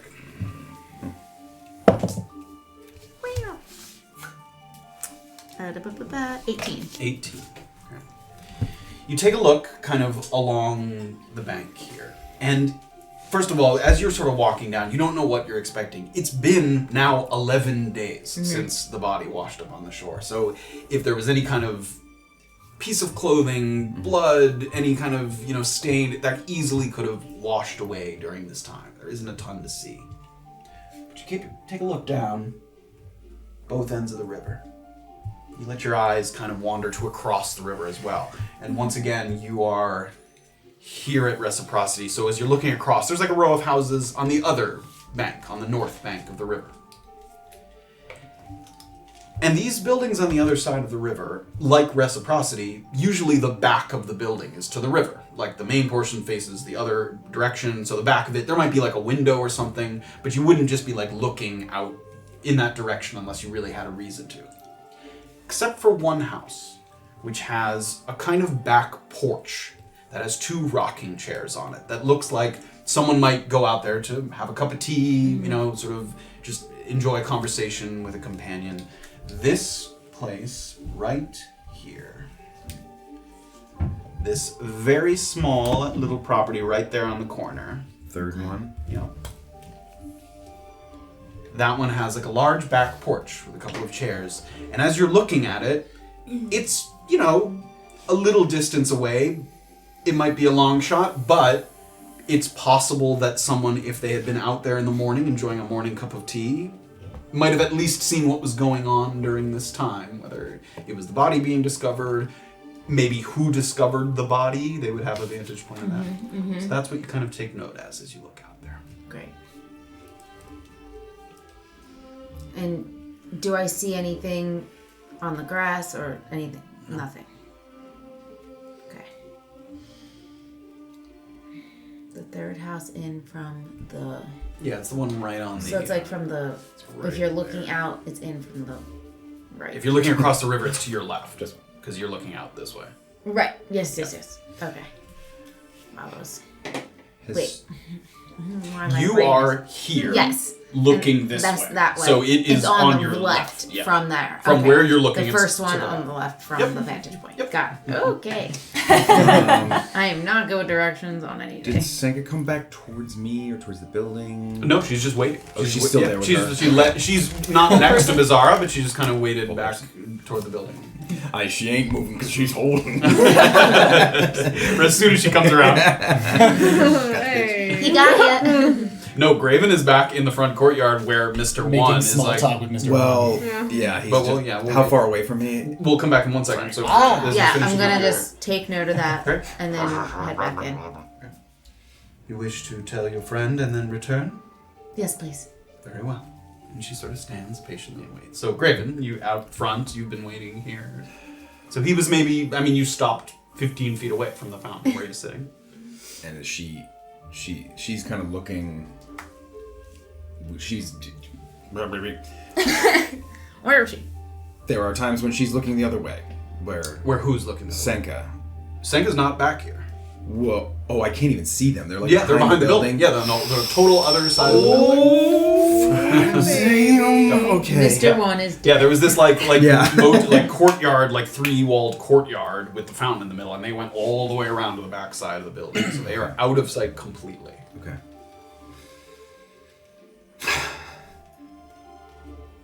Under my breath, in giant, not under, so he can hear. Is there any chance you speak giant?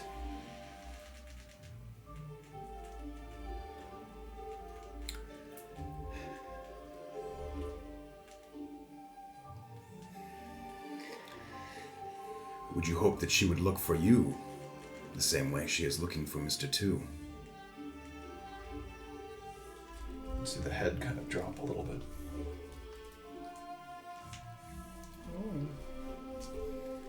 Are you allowed to speak?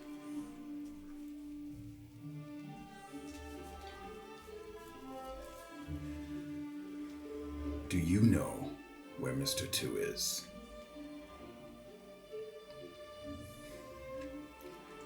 Do you know why he would leave?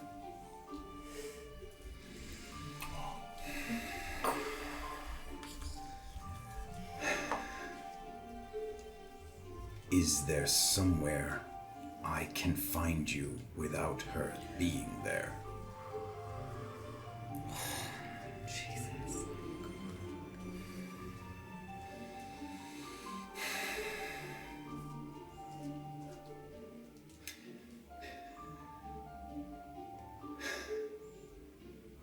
Do you think Hatchet has something to do with it?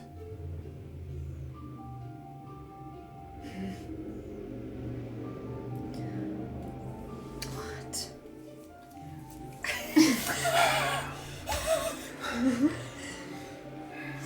Have you ever thought of leaving? He drops kind of the head a little bit again.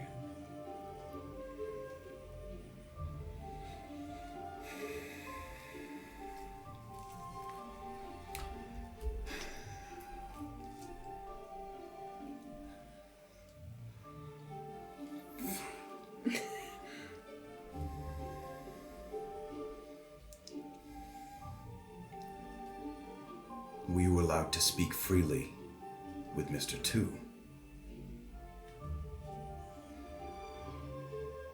Do you wish he would return?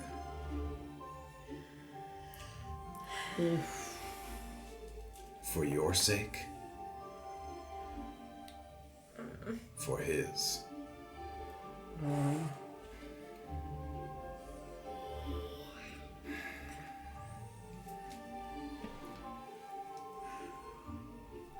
Are you no longer allowed out on your own?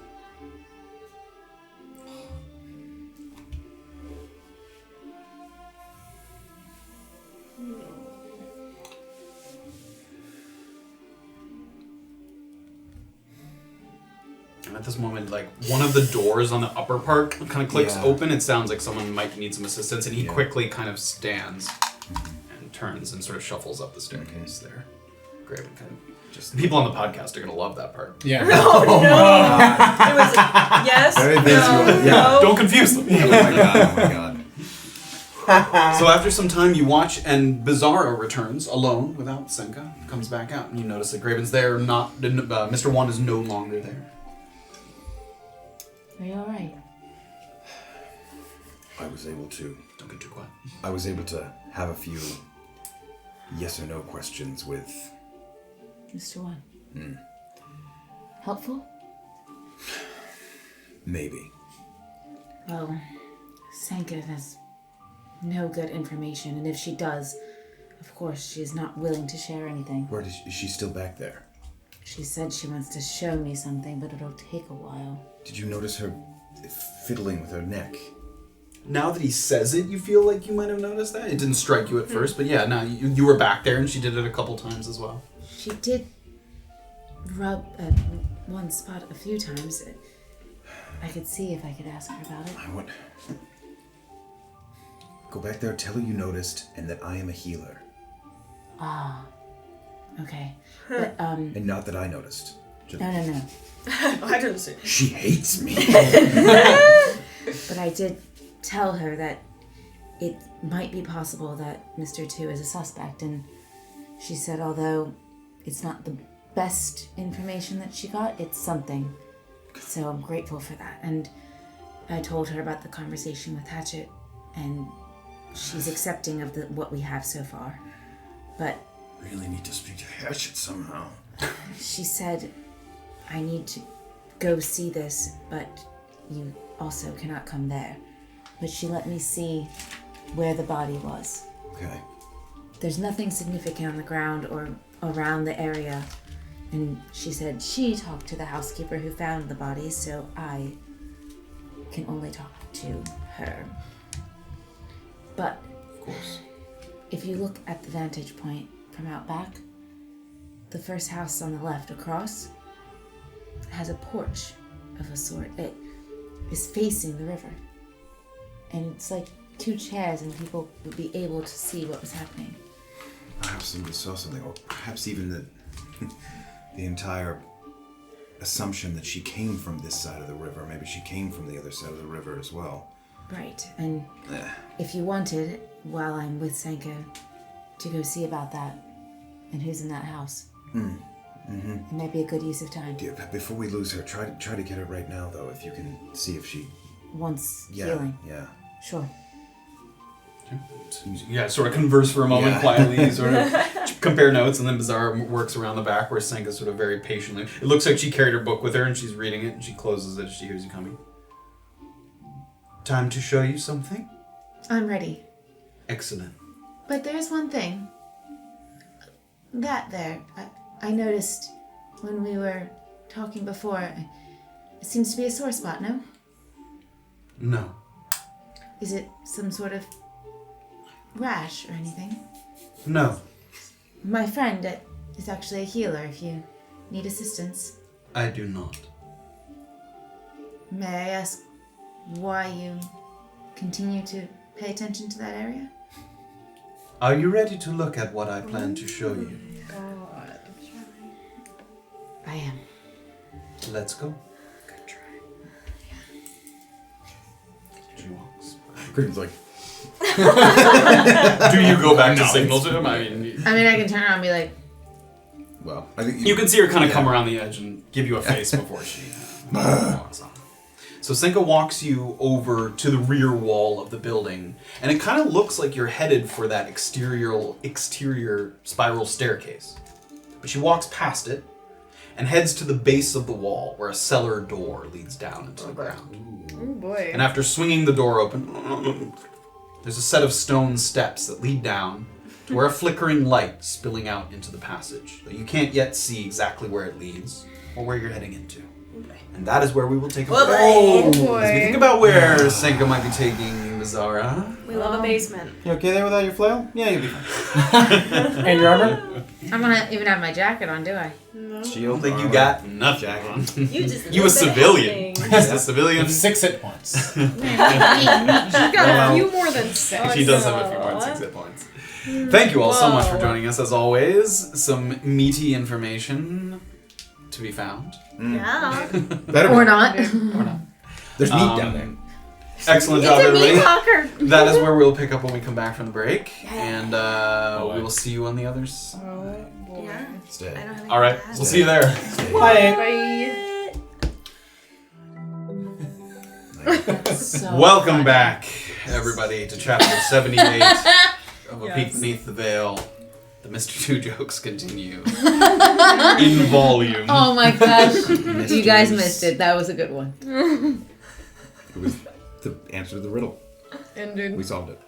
I'm going home. Erland sits up in his room. Having taken a moment to finish his breathing exercises, you notice, looking out the window, that, you know, it's not nighttime, but the sun in the sky has moved. It's sort of some time has passed as you've sat here, breathing, centering yourself. What are you doing? No, I'll leave those for now. I'll head downstairs. Okay, you do. As soon as you sort of open the door that leads to the outside, you can already tell activity's picked up. Once again, you know that the concert's coming now at like 2:30 in the afternoon. Some activities started up. You see a number of people that have started to Still like cling to- 5 hours till the show-ish, right? Yeah, I think it was 7 o'clock, but still, like, some people who want to get a good spot, especially around the amphitheater. A lot of decorations have been hung, some banners and things. So, yeah, there's a bit of activity down here. Alright, I'm gonna sort of head down to the bar and grab a seat at the bar. Sure, you do so. The bar is decent. There's at least 7 or 8 other people sort of sitting along. Familiar faces? Anyone Perception check. 11. 11. Yeah, not a familiar face other than Satiri herself. I'll signal her for... Sure, she comes over. Have a nap? Yeah, bit of rest. Good. Bit of rest. Could I have a glass of wine, please? Sure, the Fairy's Hex White or the Riverbend Red? Riverbend Red. Riverbend. Riverbend, yep. The bands. Got it. Sure, and she goes and she gets a glass. It is 1 silver, 5 copper. Could I have 4 more immediately? Sorry, what did you say? 1 silver, 5 copper? Yep. Stop getting drunk. Brings the glass over to you. So as she brings it over, does it seem like I could potentially talk to her for a second without, like, delaying service? Oh, yeah, I mean, she's not so busy that she couldn't stop for a moment, yeah. Okay, cool. So I'm gonna sort of are there any other elves sitting at the table, like at the bar near me? Give me a perception check. Secret conversations. 19. Yes, but he's kind of on the far end. If you spoke quietly, you think you might be able to... Do I recognize him, or? No. Cool. I'm gonna say in Elven, think you could do me a favor today, this evening? She responds in Elven. Today, this evening. I guess that depends. If any man or group of travelers, perhaps, anyone who seems like they might be bounty hunted, well armored, well traveled, if anyone checks in to sort of rent a room or seems to be hanging out for the concert tonight, would you mind catching my eye, let me know? I'll try. I can definitely let you know if that's the case of someone renting a room. I anticipate there being quite a few people here tonight for the concert. Sure, if there's any sort of specifically larger groups, 3, 4 men who look like they've been traveling together. I'll try.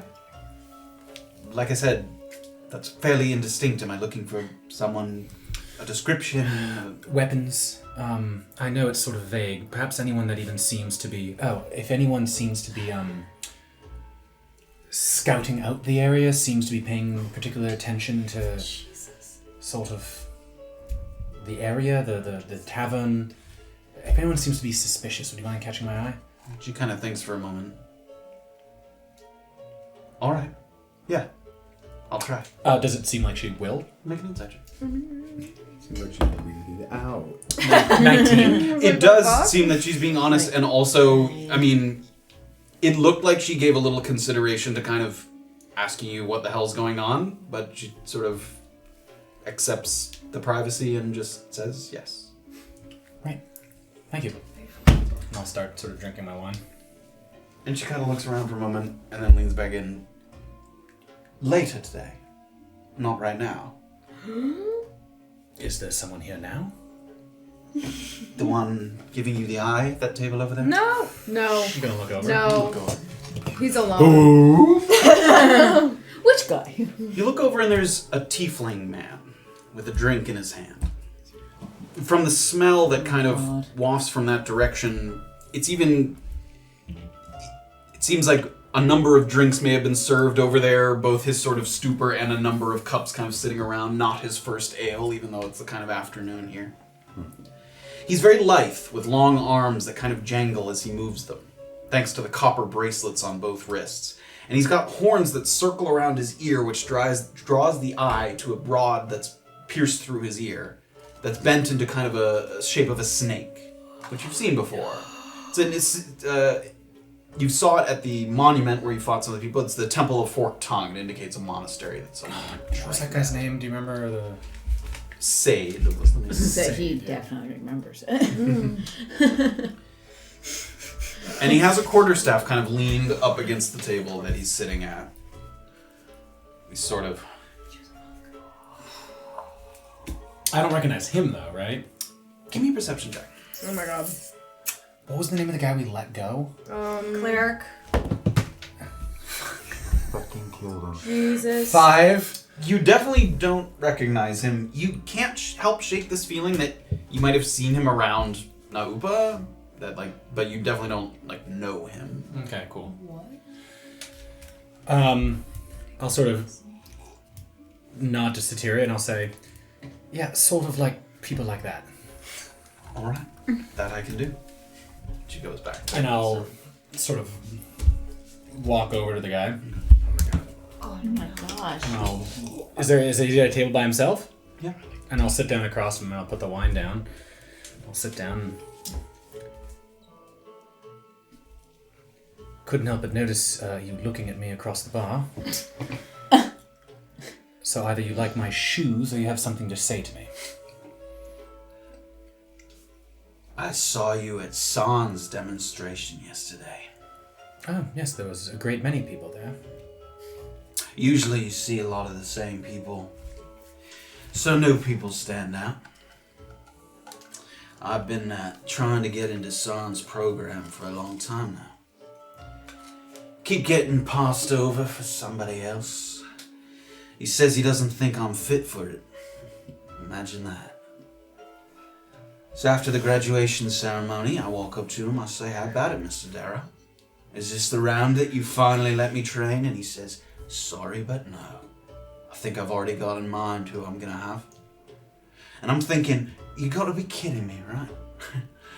The decades of work that I've put in, the discipline, the shit that I've seen, and this fucking fuck tells me there's another batch of kids or whatever that's more deserving. And I say, who? Fucking who? Who's caught your eye that you'd reject me so readily and flatly? And he says, I can tell you one for sure. I've got someone in mind. One that you might be able to learn a thing or two from. He says that to me. Like I'm gonna learn something from some other chump. He says it's an elf who trained at Atonement's End. Said that you told him that. Oh, fancy. Little shithouse on the island that pisses out only a handful of monks every year. And that's who he wants to train with. What does he think you can learn from me? I think the implication was simply that you would be a better student. Well, you've already trained extensively, I assume, so why are you looking to train with Son? You were there. He's a master. Sure, but how long do the forked tongues keep you? Just like a monk from Atonement's End to say, I'm done, no more need to train. I'm perfect. I didn't say that. Have you met other monks from Atonement's End? I know of them. Atonement's End, renowned for fuck-ups. Sure. Only sends the best fuck-ups out into the world. You must be top fuck. One of the best fucks. Congratulations to you. You must be the cream on a pile of shit. Did you not feel like you got adequate training at Forked Tongue? Where is Forked Tongue, incidentally? Mosokori. Did you not feel like your training was adequate? I always like to learn new ways to hurt people. Sure. Is that why you trained with them originally? Yeah. And what have you come to Naupa to do then with your training? Whatever the fuck I want. Right. So have you been following me around since then? I was thinking maybe I'd see if you were worthy of this spot that he's about to offer you. maybe prove him wrong. Maybe show him that it should be my spot. Look, here's the problem with that. See all these people eating, drinking, getting ready for the concert tonight? Mm-hmm. I'd rather not kill you in front of all of them at this table right here. So I don't know if we should do that right now.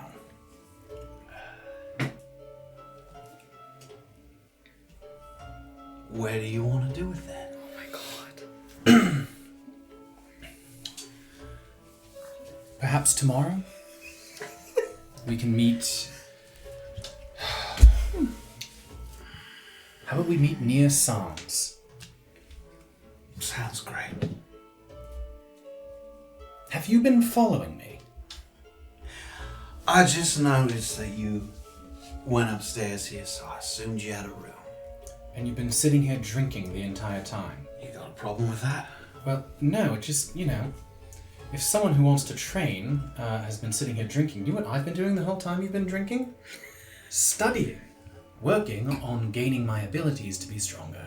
You know, when they fit your skull into that little wall by the ocean, I hope it's got a nice dent in it to remind you of me. Have you been? Only seen in my dreams. So did you see someone draw a nice picture of a tournament's end? That's what you saw? I know what's there. Too afraid to go yourself then? See, I'm not allowed to go because I'm not a fucking loser. Wow. Yeah, you're not a loser, and yet you're the one who's drunk midday in a bar with fuck all to do other than try and pick fights with people who you think are better than. You know what the best part of that is? What's the best part? I don't have to go back to my monastery and tell them that I've been sitting here drinking, and you do. You don't know that, friend? I suppose not. Well, I look forward to seeing you tomorrow. What's your name? Shakar. Shakar.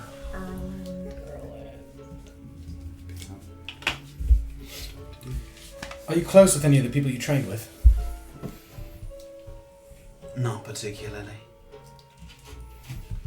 It's too bad.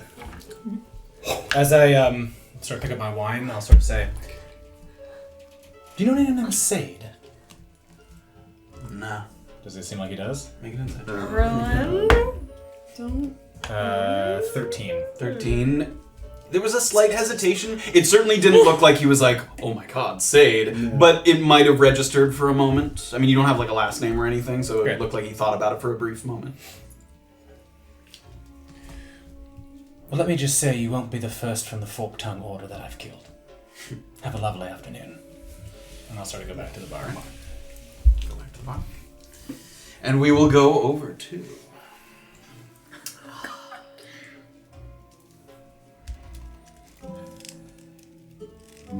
After making what seems like an endless back and forth between young fires and the area around the ports, you take a rare detour back to the residential neighborhood of Fangle, where you came through when you first entered Wampani Night. But this time you hold tight to the river. You find the house with the lovely back porch that looks out towards the water. You can see reciprocity across the river. It's a modest but cheerful home, the well-maintained shrubbery lining the exterior. A blue shingled roof and an impressive collection of wind chimes near the door that kind of ding, rattle, and clink each passing gust. Creates these kind of pleasing tones that you listen to as you approach. You have the door right in front of you.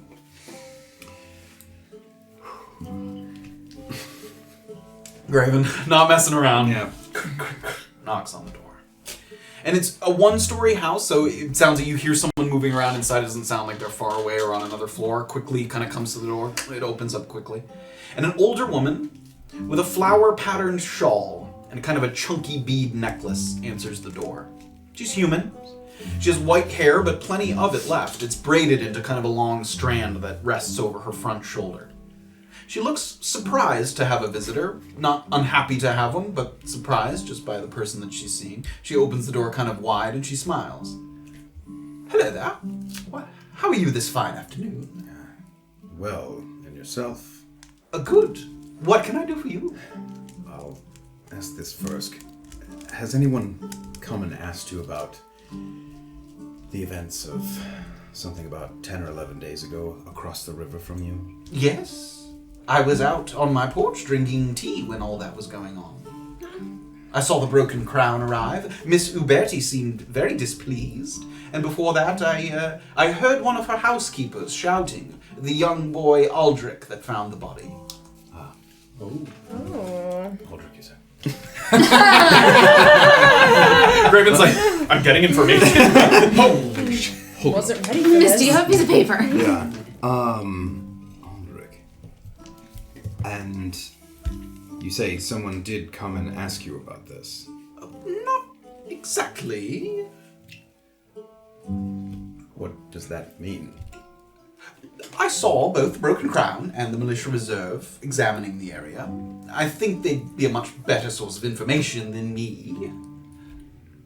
So, no one has spoken to you directly about this before me?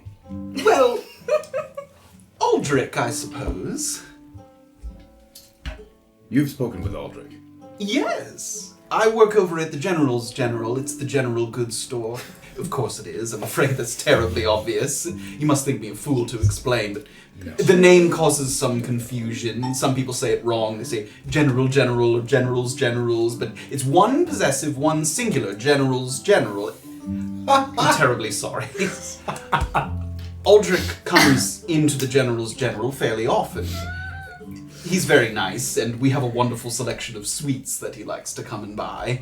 Huh. He's always very nice, he's very polite, he'll take the time to talk with me, which is no small feat because sometimes I ramble. It's very pleasant to talk with him, and I started inviting him over for the occasional tea and biscuits. We'll have a chat, maybe a meal once a month, and he was very distraught this last time. We met after the body was found. You know, he's not a child, but he's young. Drowning's not a pleasant way to go. A terrible sight to see. So, what did he have to say about it other than how disturbing it was? Any... Make a persuasion check. Oh, come on. 21. Thank you. Well, I just remember that he was struggling a bit because a day or so after the incident, he thought he remembered something that might have been missed. But before he could explain it to Miss Uberti, she began to yell at him that it was not to be spoken of anymore. He didn't get the impression that she was covering something up, just that she was incensed that her place of business was part of a murder investigation. Very bad for business, especially drug-related, perhaps. Anyway, Aldrich was too scared to go to the Broken Crown. He thought someone might see him and report it to Miss Uberti. But I assured him that if there was something for the good people of the Broken Crown to find, then they would find it, and he need not worry. Well, I don't work for the Broken Crown, but I have worked with them on contracts and things. Is there something that I could relay, or something that he thinks might help? Yes, what was it? There was something about something they found on the body. I can't remember exactly what it was. Empty vials? Yes, full that was it, a vials? vial. Okay. Yes, the woman had a vial on her that they assumed was related to the MacLeod den, which is why they were sure that she'd come from there. But Aldrich got a look at the vial as they were inspecting the body, and he noticed that it was crystal clear, which he thought was odd, because MacLeod leaves a faint green stain on the inside of the glass. I guess he thought there might have been something else inside the vial. I always thought maybe it just washed away the stain in the river. On the inside of the bottle? I don't know if it was open or not. I didn't see it. Right. You didn't see anything the night before the body was found? No, I have tea in the mornings, not in the evenings. Right. Just about the empty vial. Yes, I think he wanted to take a look at it, but like I said, I told him that I'm sure that the Broken Crown and the Militia Reserves did a very thorough investigation. Did you know who it was who washed up? I didn't recognize the name, no. Supposedly she wasn't from around here at all, not even in Vikapura. That's terribly sad, so far from home. Carlotta was her name. I heard that, yes. Oh, alright. Well, you still... You say that the boy comes to the General's General quite often. I suppose fairly often he has to buy candy and things. Alright.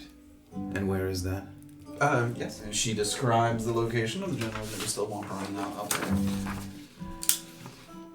It's right near All Hands on Deck. No. Your favorite spot? Love that place. So All Hands on Deck is that one in the corner there. The big square one there is General's General. Okay. GG. GG. General. You sure there's It all one fits. Grimari's General's General? Do you want to flip back the map? Yes, I do. Yes, I do. Well, this is interesting. Sounds like Senka is not a very pleasant person to work for. Oh, I don't know. It's a house of pleasures, Yes. from what I gather. Sounds nice. Well, thank you. You can try to find Aldrich if you want more information, or I suppose you could try and find the vial. I don't know who's in possession of it at this point. Right. Either the Broken Crown or the Militia Reserve. Anything else that you remember about seeing the people investigating that morning? Anything? No, like I said, just that Senka was very mad, and the Broken Crown came to take the body, and I think that's pretty much it. Right. The Broken Crown took the body, not the militia? Originally, the Broken Crown, yes. Right. I think Senka went to them because they were very close, and she wanted to get rid of the body. Right. Do you know many of the employees of Reciprocity that you speak with? No, it's just Aldrich who comes in frequently and chats with me. And do you know if he's close with the other people who work there? I don't. All right. I don't mind telling you. I just wouldn't want to invade the boy's privacy. And Of course. Maybe I'll find it myself. yes. Thank you for your time. Yes, thank you. Have a good day.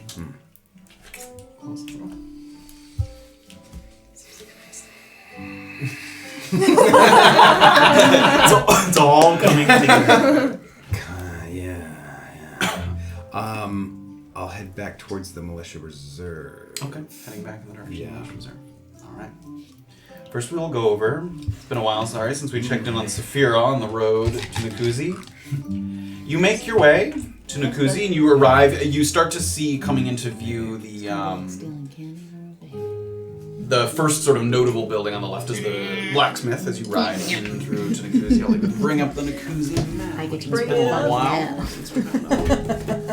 What are you doing over there? I got to make a joke for once. Very proud. Great. So you're coming in this way along the road. This is the Blacksmith, which you know. So that's the first building that you see that you're like, you know that you've arrived. You start to see some of the buildings and things. So you come on in. Where are you headed? I would like to try to find the little tattoo shop. Great. I know Did that you Orba's get not there, directions but to that? I mean, I don't. everyone Actually, get no, I don't think I do. We did. He didn't Did say we? when he was Was asking Mute for mending? You tested. Yeah, Oh you no, might he have told told us how to you. get Okay, there. good. No, So I you just guys- I don't remember. remember. Maybe Great. Had no Safira. idea. Oh, yeah. So you start to make your way up, and actually you get to about around here along the bank because you know that you have to cross over, and you see Orba walking along the bridge, across the bridge there, leaving. You don't know where she's coming from, but you see her moving along. I'm gonna kind Give me a perception check. Yeah, now I roll well. 17. 17. You see Safira waving for you. Oh, hi! of. Hi. Did you get your She'll like point. Like I guess we're kind of far apart at the moment. Like Are we The two of you? Yeah, like can we Oh, you can wait for her to ride up to you. Yes. Yeah, I'll I'm heading there now. Actually, Oh, right. Prepare some things, I guess. Okay, did you ask him about the storm? Okay, here we go. Oh, you got information. Safira. Oh my What? goodness, you're going to be so excited. Okay, Okay. so he gave me a sketchbook, right? Okay. Okay, so Sounds like fun. to be like, here's all of my styles of artwork that you can Right, choose yeah, from. yeah. Okay, so we've got whales, Oh, nice. we've got trees, we've got this stuff, and then boom, it's in the right, sketchbook. that's the thing. Okay, and so what did he say? Okay, so I'm fairly certain that he's lying, but he was saying that that sailors and like dock workers get these kinds of tattoos, or specifically this one, to like be like, I survived this storm or whatever. Well, Like that's as a, definitely a lie. well, I caught them in it too because I was like, where did they get it? Like right here, and he was like, yeah, like somewhere where people could show it off. And Yeah, I was that's like, absolutely. We know that to not be the case. Yeah, but I was diligent. And No, I appreciate. No, that's okay. good. I wonder And- what would happen if when I go in there with you, Uh-huh. if I was just like, give me one of these right here, slap it on my shoulder. Would he? Do you think Slap he'd it warn on me? his shoulder. Do you think he'd warn me? Because No. I don't actually want it on my shoulder. You might just have a tattoo on your shoulder. Just kidding. Well, I don't want it because Gotcha. especially I don't want it because I don't know what it means. Yeah. So if it's a huge fuck you, then I don't want. Yeah. I mean, I don't think that's what it is. I I think also- obviously they're part of some kind of secret society. But yeah. Something maybe, Obviously. but also, I updated Leto. You're not here. Sorry, I already Yeah, fair. stopped by Leto's to inform him to meet us at the ale house. Oh, when brilliant. I did, I asked him if Roy had survived any kind of crazy storm or anything, and Leto knew nothing of it and seriously doubted that would have occurred. So Yeah. yeah, more he's caught in the lie. I just did more questions and stuff. It's kind of a bummer that we don't think he'd warn me. You think that maybe If you want to try and call his bluff, then I'm go probably ahead. gonna try, but then I'm gonna regret it because I don't want. I'll change my mind last minute, right? So I'll say I want this one, and then I can change my mind and say, oh no, I've rethunk it, and I think that now I want these angel wings. Wait, so you're getting a I tattoo? want these angels. I figured you only live once. It's the one. You can. Yes, you can get the tattoo by all means. Yeah, I mean, only really. To be frank, I don't care so much. I do just want to see if he'll try to warn me off it. Yeah, you could also like barter and be like, oh, 10 gold, that's ridiculous. Yeah, I suppose. Whatever you want. All right. Pretty cool stuff, though. Yeah, actually, nice work, I guess. Yeah. I figured that we could actually probably afford to go and talk to the gravekeeper, Oh right. who was the one apparently who, kind of made the connection that these two people had two tattoos. Yes, that's not a bad idea. Should I go do that first? Well, you're here. I know, I am here now. Okay. Give it a try. I like the idea. All right, we'll try it. We will try it. Anything else exciting happened to you while I was away? Or no? No. Bummer. I met that guy. The guy that we went to that martial arts sort of viewing demonstration. yeah. He was doing that. Yeah. He quite spooky actually. He knows people who trained with people that I trained with, which not great. Don't really want people to know who I am or why I'm here. But he offered to maybe help me out with my bow. The cool one? The cool one. And I'm thinking that I'm going to take him up on it because, I don't know, I figure I could use some help with the bow, but That's great. it's not a terrible idea, right? I'm not No. walking into a trap. No, I don't think so. I don't think so either, so I just wanted to run it by you. Having instructors is helpful. Yeah, I don't want people to obviously know that I'm a deserter. I'm trying to say that, like, quietly, You're in looking the around. middle I of know, nowhere. I'm like, no. This town's tiny. Is that the problem here? Like, I if mean, probably not here, but if I ran into the wrong person, then yeah, maybe. like they could like take you away? I mean, ostensibly right now, no one's looking for me actively, but yes, if someone could, if I ran into the wrong person, they could take me away for being a deserter. I'm not really in the right part of the world for that, but Oh. Your military has some serious reach. Well, they do tell you can't leave.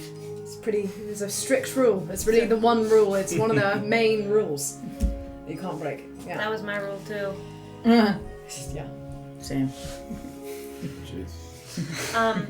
Okay, well let's go try your theory and maybe you'll get a tattoo of a horrible thing that we don't know what the meaning of. Angel wings. Sure. Okay. Okay. Alright. So you guys head back. Oh man, please get this tattoo on your fucking forehead, man. I survived a storm. And everyone So when you knows get back to the tattoo parlor, you can already see through the oversized windows that Butez is setting up for the job at hand. Near the chair that has the kind of armrest in front of it, that's used for the sort of upper body artistry, he's rolled over a little table that's on wheels, and on that little table he's put some small bowls, some inks, you see some needles kind of laid out. And he's leaning over so there's kind of thin hair is draped over the sides of his face. And he's very closely inspecting a piece of parchment that may have the sketch that he made of your flower. So he's kind of looking at it very closely, making sure that he has all the right inks laid out for it, all the correct tools. He massages his hands as he's looking at it to kind of ready them, and then you can see him kind of hold them out to inspect the stillness of his hands. And then he goes back to kind of massaging them. Did they look still? Oh, you're way too Okay. You noticed it didn't go like that. Okay. Do you want to have your conversation with him before he starts on my tattoo? No. Because if I do that, then he might try to actually tattoo me. Well, when he asked me, he had to do a sketch and prepare some stuff. I know, but I figure if it's one of the designs straight... I don't know what you've got. Oh, I got something fancy. That's what I figured. Oh, okay. Alright. That's fine then. Right. You knock on the door, and you hear a little bit of shuffling. Door opens, Butez is there, sort of thin hair, long, sort of lanky body. I have everything ready to go. Any last minute thoughts or changes? No. And you've brought somebody with you. Yep. Moral support? Yeah, I more support, and I also thought I'd check out your work, so... Please do, come in. He lets you guys in. Once again, he leads you into that studio space. Things lined up against the wall. All kinds of art plastered on one area. Sketchbooks, portraits, all kinds of things. So I have things set up here. You put your hand up and rest your arm so it doesn't get tired. And I will first start with the basic black outline. Then we will go from there. Okay, before you begin, do you need any of the quartz that they have? That will be done last. So Okay. you said you wanted to break it into 2 sessions. Yeah. So we will definitely not be doing that now in this session. Understood. Is there anything I can help you with? Something you want to look at? I believe your friend actually took my Yeah, she's got the sketchbook. little book, and I'm kind of... I got it. There you go. Yeah, let me have a look through here, and probably have some questions, if that's alright. Sure, anything you want. I quite like... Stop it. Okay, sorry. I quite like this one. If I were to get that somewhere, sort of... I could do that, yes. Right. Okay. Is it a popular design? I don't want to, I've given it a couple of times, yes. Okay. I don't know if you two conversed, but sailors sometimes get storm tattoos to indicate that they have survived some kind of harsh weather. I don't know if that means anything to you, but... Huh. Harsh weather, okay. Right. And this it's not like a popular thing around here. I'm a bit self-conscious, right, about looking similar to other people. You just don't want to have the same one as... Yeah, I'd like to think of myself as unique. You might have to design your own. All of those ones in the sketchbook are ones that I've given to at least one other person. Right, of course. Okay, well, thanks. I'll keep looking. All right. Would you like to get ready? Yeah. You sit down. He starts to Just prepare. rolls her Safir eyes. is kind of looking around at her things. So as you guys are sitting there, prepping for Orba's tattoo. Oh god. What makes you think it's about you? Yeah. I mean, the music just changed to chamber music. To shit music. I'm going And then I to change it to something like lock you up and Spooky eat basement you. music. You descend the staircase into the cellar, and you immediately catch a whiff of stale perspiration, like a training dojo that hasn't been aired out after a rigorous training session. Oh. After reaching the bottom, you find yourself in a simple storage space. There's shelves with spare sheets, pillows, and rags, as well as cleaning supplies, brooms, mops, buckets, scrub brushes, things for the housekeeping staff. Sounds of labored breathing get louder and come in panicked, short bursts as Senka leads you to the far wall, where a shackled, blindfolded, and cloth-gagged man sits upright and sort of turned away as he tries to get a read on hearing the 2 sets of footsteps that he hears coming down. He's human, maybe in his late 30s, fairly good physical shape, clean-shaven with a mop of black hair atop his head. This man, Wes, he calls himself. He comes to me last night. That is why I was not present when you came by to ask your questions. He says he has information about Mr. 2. He says he's heard of my predicament. He says I should pay him for this information. But what he does not know is that I am already paying someone for this information. He doesn't believe me, so I tell him he'll have to wait while I fetch you. He tries to reverse his position. He's getting nervous, I can tell. He says that actually, in fact, he knows nothing. That it was a foolish attempt to swindle me into giving out a handsome reward. He tries to leave, but I think in this moment it is important for him to meet you. So Mr. 1 apprehends him and he brings him down here. Now, you get to do what I am paying you for. Extracting information. I leave it to you to determine if he does indeed know anything about Mr. 2 and what to do with him after that. Call housekeeping if you make a mess. And she sort of turns, Oh my god. heads up the staircase. Did he tell you anything yet? I leave that to you. You hear the cellar door kind of close. And there's like one candle kind of flickering in the basement here. And the guy kind of Settle down. across. Wes, is it? He can hear you, but he's gagged. I mean, it's a cloth gag. You could take it off. He's also blindfolded. So he has one here, and he's shackled to the ground. You know about Mr. 2. You don't know about Mr. 2. You can see he's trying to loosen the gag a little bit. Can I reach in there? Yeah. Can I There's no cage or anything. Oh, he's just he's shackled just to the there. wall, to the yeah. Can I loosen it but not take it all the way out? Sure. Give me a sleight of hand check. Which hand? 12. 12. You kind of reach out and just kind of pull at it a little bit and shake it a little bit, and you get it so it pulls down kind of to his chin. He's still blindfolded, but you're able to kind of release his mouth a little bit. It's all just a scam. I don't know anything. I just heard about Mr. 2 missing, and I thought I could run a bit of a con. I've done it before, just give a fake tip and take the money and skip town. I don't know anything. What were you going to tell her? I don't know, I was going to make something up. I just say that I saw him somewhere or knew something, and then I take the money, and when she goes to look, I'm gone. You really are that desperate for money? Not desperate, I would say. Just, I work on one of the ships, so I go to the different ports. It's easy to run a scam and be out of town, make a bit of extra money. How did you find out about him?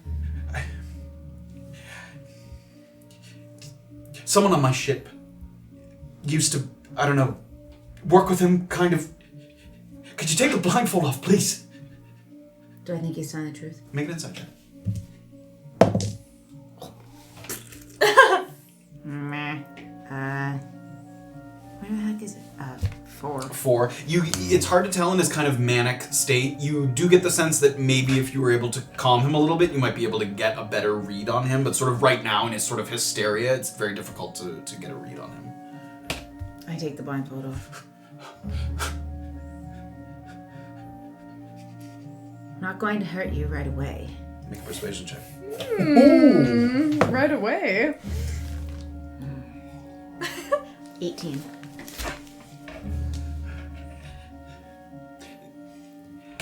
There's a shipmate of mine, Larry Wise. And the boat that we work on is called the Lula Canada. And he works the route from Dilasun to Navikapura. And one thing that he's always in charge of is filling an order for Senka. Magical supplies for wizards or whatever. I guess Dilasun's a good place to get that stuff for cheap, so this Mr. 2 would come to the short ports to collect the shipment. Well, this time when we docked, apparently she sent somebody different, not Mr. 2, and only wanted half of the supplies, right? So Larry thought that this meant that something had happened to Mr. 2, and he just sort of offhandedly mentioned that Senka would be distraught if that was the case, if something had happened to Mr. 2. So I got the idea, okay, I go to her, I say, I've got some information, give me a bit of money and I'll give you the information. I do, and that's it. I just get the money. And then I'm off on the ship, and I'm out of here. Who was the person that was sent instead? I don't know. You'd have to talk to Larry. It wasn't my job, like I said, to meet with the shipment. And where is this port at? The short port's here. Why do you think they only picked up half? I don't know. And do you know what kind of magical supplies it was? No. Is there anything additional that he would pick up when he came? I don't know. Whatever that shipment was. It's not my shipment. That's what I said. You can relax.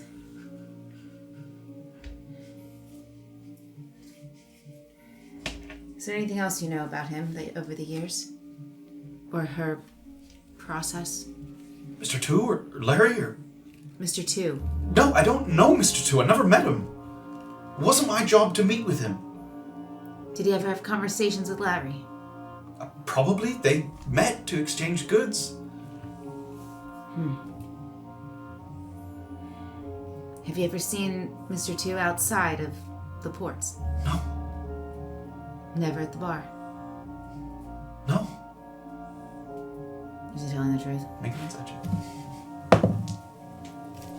That one's better. 14. 14.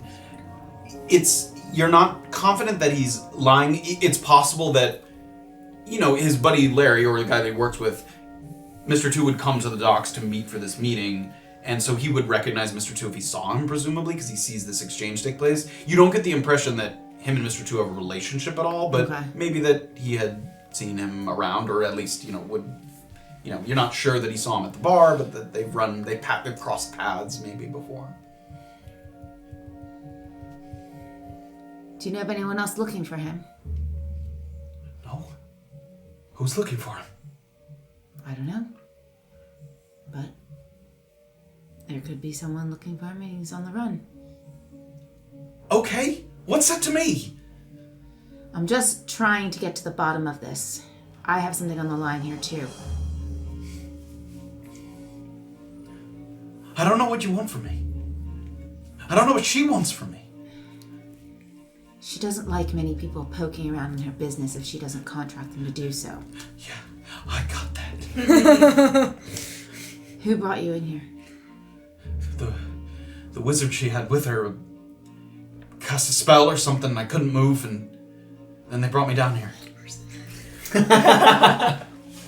How long were you unable to move for? I don't know, just a minute or so till they brought me down here and shackled me. And when was that? Last night.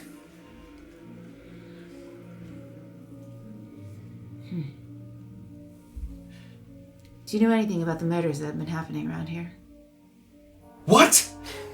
It's a simple question. No! I'm not from here. Please, you have to let me go. It was just stupid. It's just for money. If you've been in a position where you've never had to scrape together a little bit of extra money, then I envy you. Well, I'll tell you one thing. I'm not going to be able to just let you walk out of here unscathed. She is a demanding person. And she will not be happy with me if I don't look like I at least roughed you a bit. Okay, what if... okay, the Lulakanada's scheduled to go out this afternoon. Right, soon. Back to Dilla soon. I could sneak you onto the ship. You could talk to Larry. Okay. Do you think he'd be willing to talk to me? I don't know. Alright. If you can do that... Then you don't have to rope me up. Just... maybe, I hate to say, but a punch to the eye might just be the ticket. And if you could make a very loud sound, that would be helpful. Yes. Okay, fine.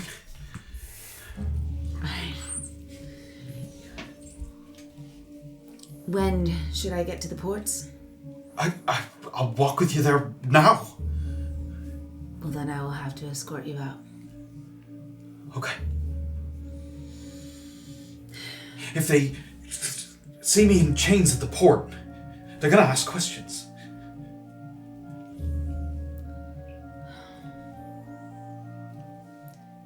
I'm going to hit you first, unchain you, and have you in my arms when we leave. In my arms. All right. Who are you talking to? You know what I mean. She hears like conscience over her shoulder. The five of you. Shut up. 4.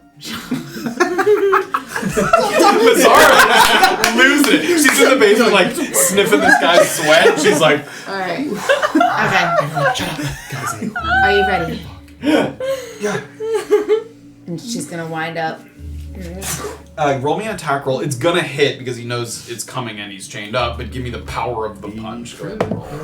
Okay, so 18. So I guess it hits whatever. Yep. Unarmed strike. 5. No, well, I already hit. Yeah, I'm measuring the strength, but also, so what's the unarmed strike damage? 4 bludgeoning Great. damage. And he kind of hits against the wall, his nose is bleeding a little. I'm gonna make a loud... And he kind of looks up and like his nose, sort of a bruise forming immediately, sort of at the base of the, sort of his cheekbone is. You love me, Bob. She's gonna be like, exactly! Now let's go!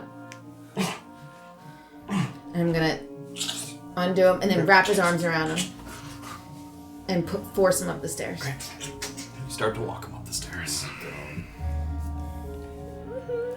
Whoa. We go over to...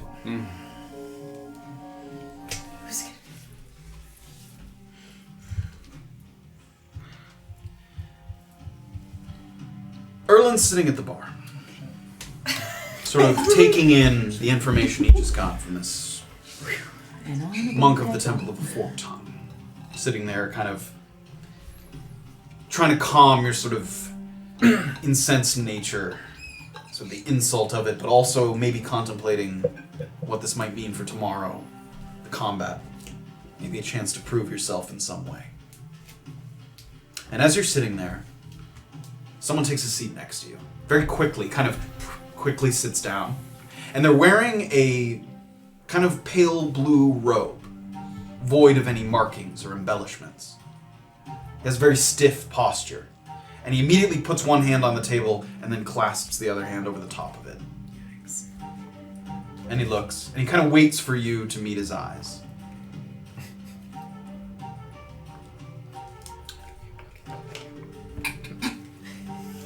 You travel with a tiefling, a young wizard. Yes, you're one of her protectors? Your presence is requested at a meeting in Nakuzi, if you would be so kind to join us. What? Right now? Yes. We'll be taking the steed away, which is yet to be open to the public, but we are assured is fully operational for the purposes of our travel. Sure, yes. Yes. Alright. Let's go. Sort of have a half thing of wine there, and I'll just wave at Satyria. Satyria kind of sees this interaction happen. She's She like, kind of... is that? She's like... I'll sort of like give her a thumbs up and then like a shrug as well. It's like, Oh, and a wink and a... waka waka! Erland out. What? And you start to fall. He gives one of these. Graven moves through the streets of Wampranina, Yeah, fact. and your path is intercepted by a man with a neutral face. Get He stands outta with a stiff posture, Avengers assemble. one hand clasped over the other. He's wearing a pale blue robe, void of any markings or embellishments. Oh god. You travel with a tiefling, a young wizard. Where is she? We request your presence at a meeting in Nakuzi if you would be so kind as to join us. Is she all right? Now, if you would. We'll be taking the steed away. Who sent you? That is not for me to tell. This is not an apprehension. You may refuse. Will she be there? Yes. Now, Yes. lead the way. I was told you would be traveling with one other. Where is she? She's busy. All right then. Come with me. Well, I need my armor. No.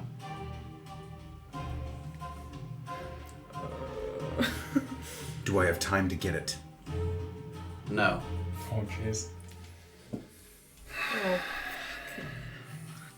Lead.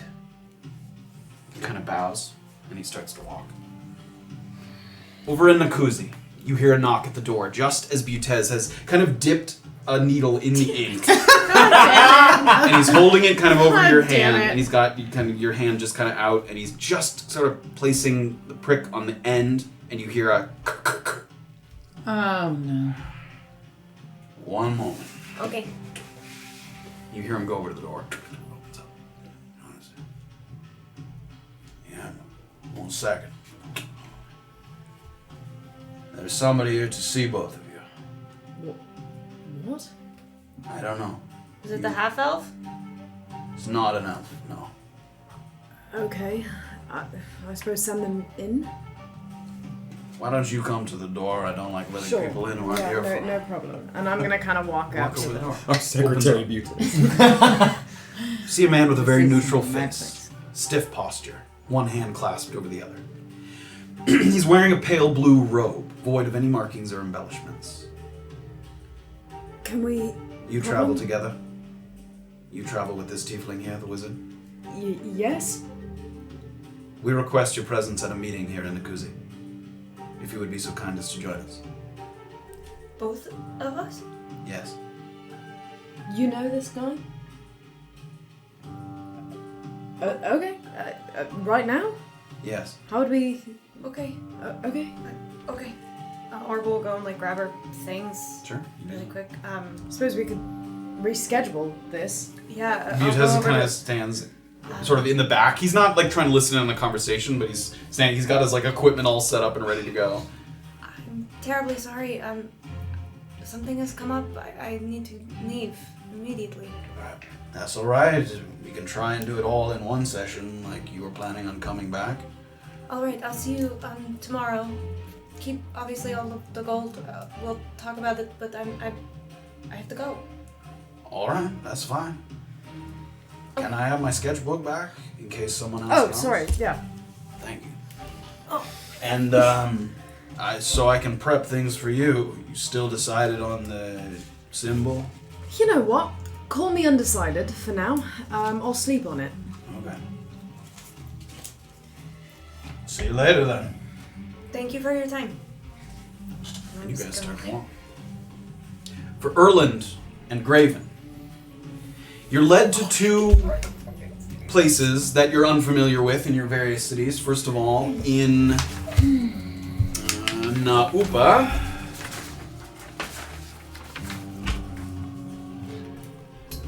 Erland is brought to the kind of south, just to the southeast of where you started. At the Upa Ale House, you started here, and you start to go down to here. And it looks like, not unlike, but with less kind of pomp and circumstance, the Melvin Hoggs Memorial. It's kind of an older stone building that looks like maybe it was once purposed for something else. And it looks very much under construction. Like, it looks like it's not finished yet. You even recognize, as you start to approach and head into the building, you see a couple of the people that you spoke to at the inn at Nagarwis. You see Willie and some of the other laborers who are kind of lifting some large pieces of stone and putting them into place. A couple people kind of see you as you go by, and you even get like a... Doesn't seem to stop you as you walk through. And for Graven... Oh my gosh. So cool. You go... Or my armor, or my shield, We'll or be my mace. fine. In Wampiranina. I'm loaded. He leads you back in the direction of the Militia Reserve. And just to the north of the Militia Reserve is a sort of older, again, sort of crumbling building that's currently looking like it's starting to be reinforced. The exterior sort of, you can see kind of scaffolding built up. It looks like it's being reinforced with stone rather than just the kind of wood walls that it once was. Once again, very much under construction. He leads you inside. You head down a deep stairwell, both of you. Not unfamiliar to you after your foray through the Melvin Hoggs Memorial Building. It's a passage that leads down to a dimly lit tunnel. A bit of warmth swirling around your ankles as you touch down on the fine gravel, indicating that perhaps the malice tanks are working as intended. You remember that they give off a little bit of warmth. You're glad to find that to be the case, because standing before you, shuffling and twitching ever so slightly in the pulverized sand, is an enormous spider with a flat abdomen and a thorax that has allowed them to affix a pair of seats to its back. More than just saddles, the seats have backrests, essential for moving at these high speeds so you don't roll backwards off the back of the spider. That's nice. And it looks like there's straps on the rear where one could theoretically attach small parcels, a bit of luggage, not a lot, but a little bit of space there. The spines on the tips of its legs give it excellent traction in soft ground. You can see it kind of sort of scratching it where it's digging into the ground there. You've stepped on that before when you had the sort of fight in the Steederway. And despite its arachnid appearance, it has a kind of frenetic energy, almost like that of a puppy. Though it's continuously protruding and retracting its fangs, kind of reminding you that this is a creature that one must always take care around, even with the most experienced handlers. And sitting up in one of the seats, for each of you, it's a different person obviously, is what looks like to be one of these handlers, sort of carefully holding what look like horse reins, but attached to some of the front legs of the steeders. And they sort of reach a hand down to you. You ever ridden a steeder before? Pulls Graven up, pulls Erland up. Okay, alright. And they both kind of look to you. You just lean back in your chair, relax your neck so you don't pull anything. And once we get moving, you breathe through your nose, because opening your mouth gets a throat full of dust. It'll send you into a coughing fit. You ready? Erland will sort of pull Safira's cloak around his mouth. Do something? Yeah, similarly, like a piece of tunic or something. Yeah, like. hold it up. There it is. All right then. Alright. And that's where we're gonna end for the I want to pat the spider. The rope guys didn't come with us. They It's did not just- come with you. Right now it's just you and the handler that's riding on atop the steed. okay. And Erland and Graven are on their way to Nakuzi Did Cliff come calling? Oh my. to meet with Safira and Orba in a reunion of sorts after a couple long days or day and a half. Leaving all the bullshit and fucking. And Beezaura will have to see what she can dig up about Mr. 2 That's fun. over at the ports. I need you, before we end for the evening, I need you to give me 5 d20 rolls that may determine how things go, good or bad. You want a big one? She doesn't trust it. I wouldn't. I've seen the things No, I that know. they can do. No. Hey, oh, That's that's cocked. I don't like that one. I love these steeders so much. 7. So Okay. fucking cool. They're And we don't get to so ride them. cool. 11. 11. Oh wait, no, we're not taking the steeder way. We're in 7. 7. I wanted to pet its little ass. How many This am I one's doing? pretty. 2 more. I wanted to give it a little bop on the thorax. It's fine. To give it a 13. 13. Nice try. 9. 9. All right. What does it mean? What's That it will mean? determine This is not sort of some of the events that take place no. over at I the never short have ports. that many low rolls. Oh no. That is where we will end for this evening, with very much a meeting on the horizon. Oh, we have to sit with that for 2 weeks. Yeah. A good reminder that tomorrow we are off. with your Release Tomorrow. next week. Oh, Next week. Oh my Tomorrow we are also. We are. We're there. not on tomorrow. Next week we are In off. any Happy That's Thanksgiving planned. once That's again. Oh goodness. When we Happy return, Thanksgiving. we will find out who has come a calling, and what the party will get to say to each other once they potentially reunite in that He was not going to be at the meeting. It's the Baron. It's the Baron getting together everyone who's not you. He's like the Oh, only person shit. I needed. Didn't come.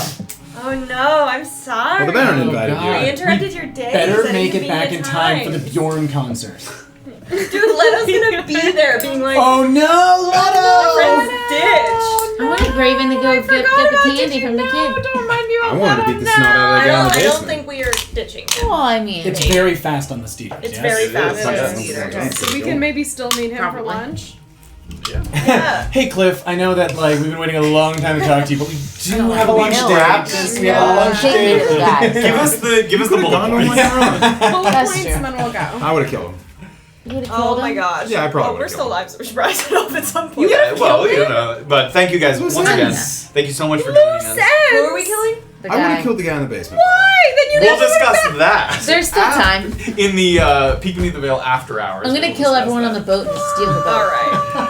Thank you guys so much for joining us. Oh, Seriously, thank we have a great time, you. and we're happy to have you Thank joining you, us baby. watching. Tune in 2 weeks from now to see where we're at. In the meantime, the podcast will go up, and we'll have some other kind of media in the meantime. But that's all for us at Tabletop Notch. Happy Thanksgiving, everybody. Happy Thanksgiving. Have a wonderful night. Yeah. Emotes. We like them. No, we have them. Hard.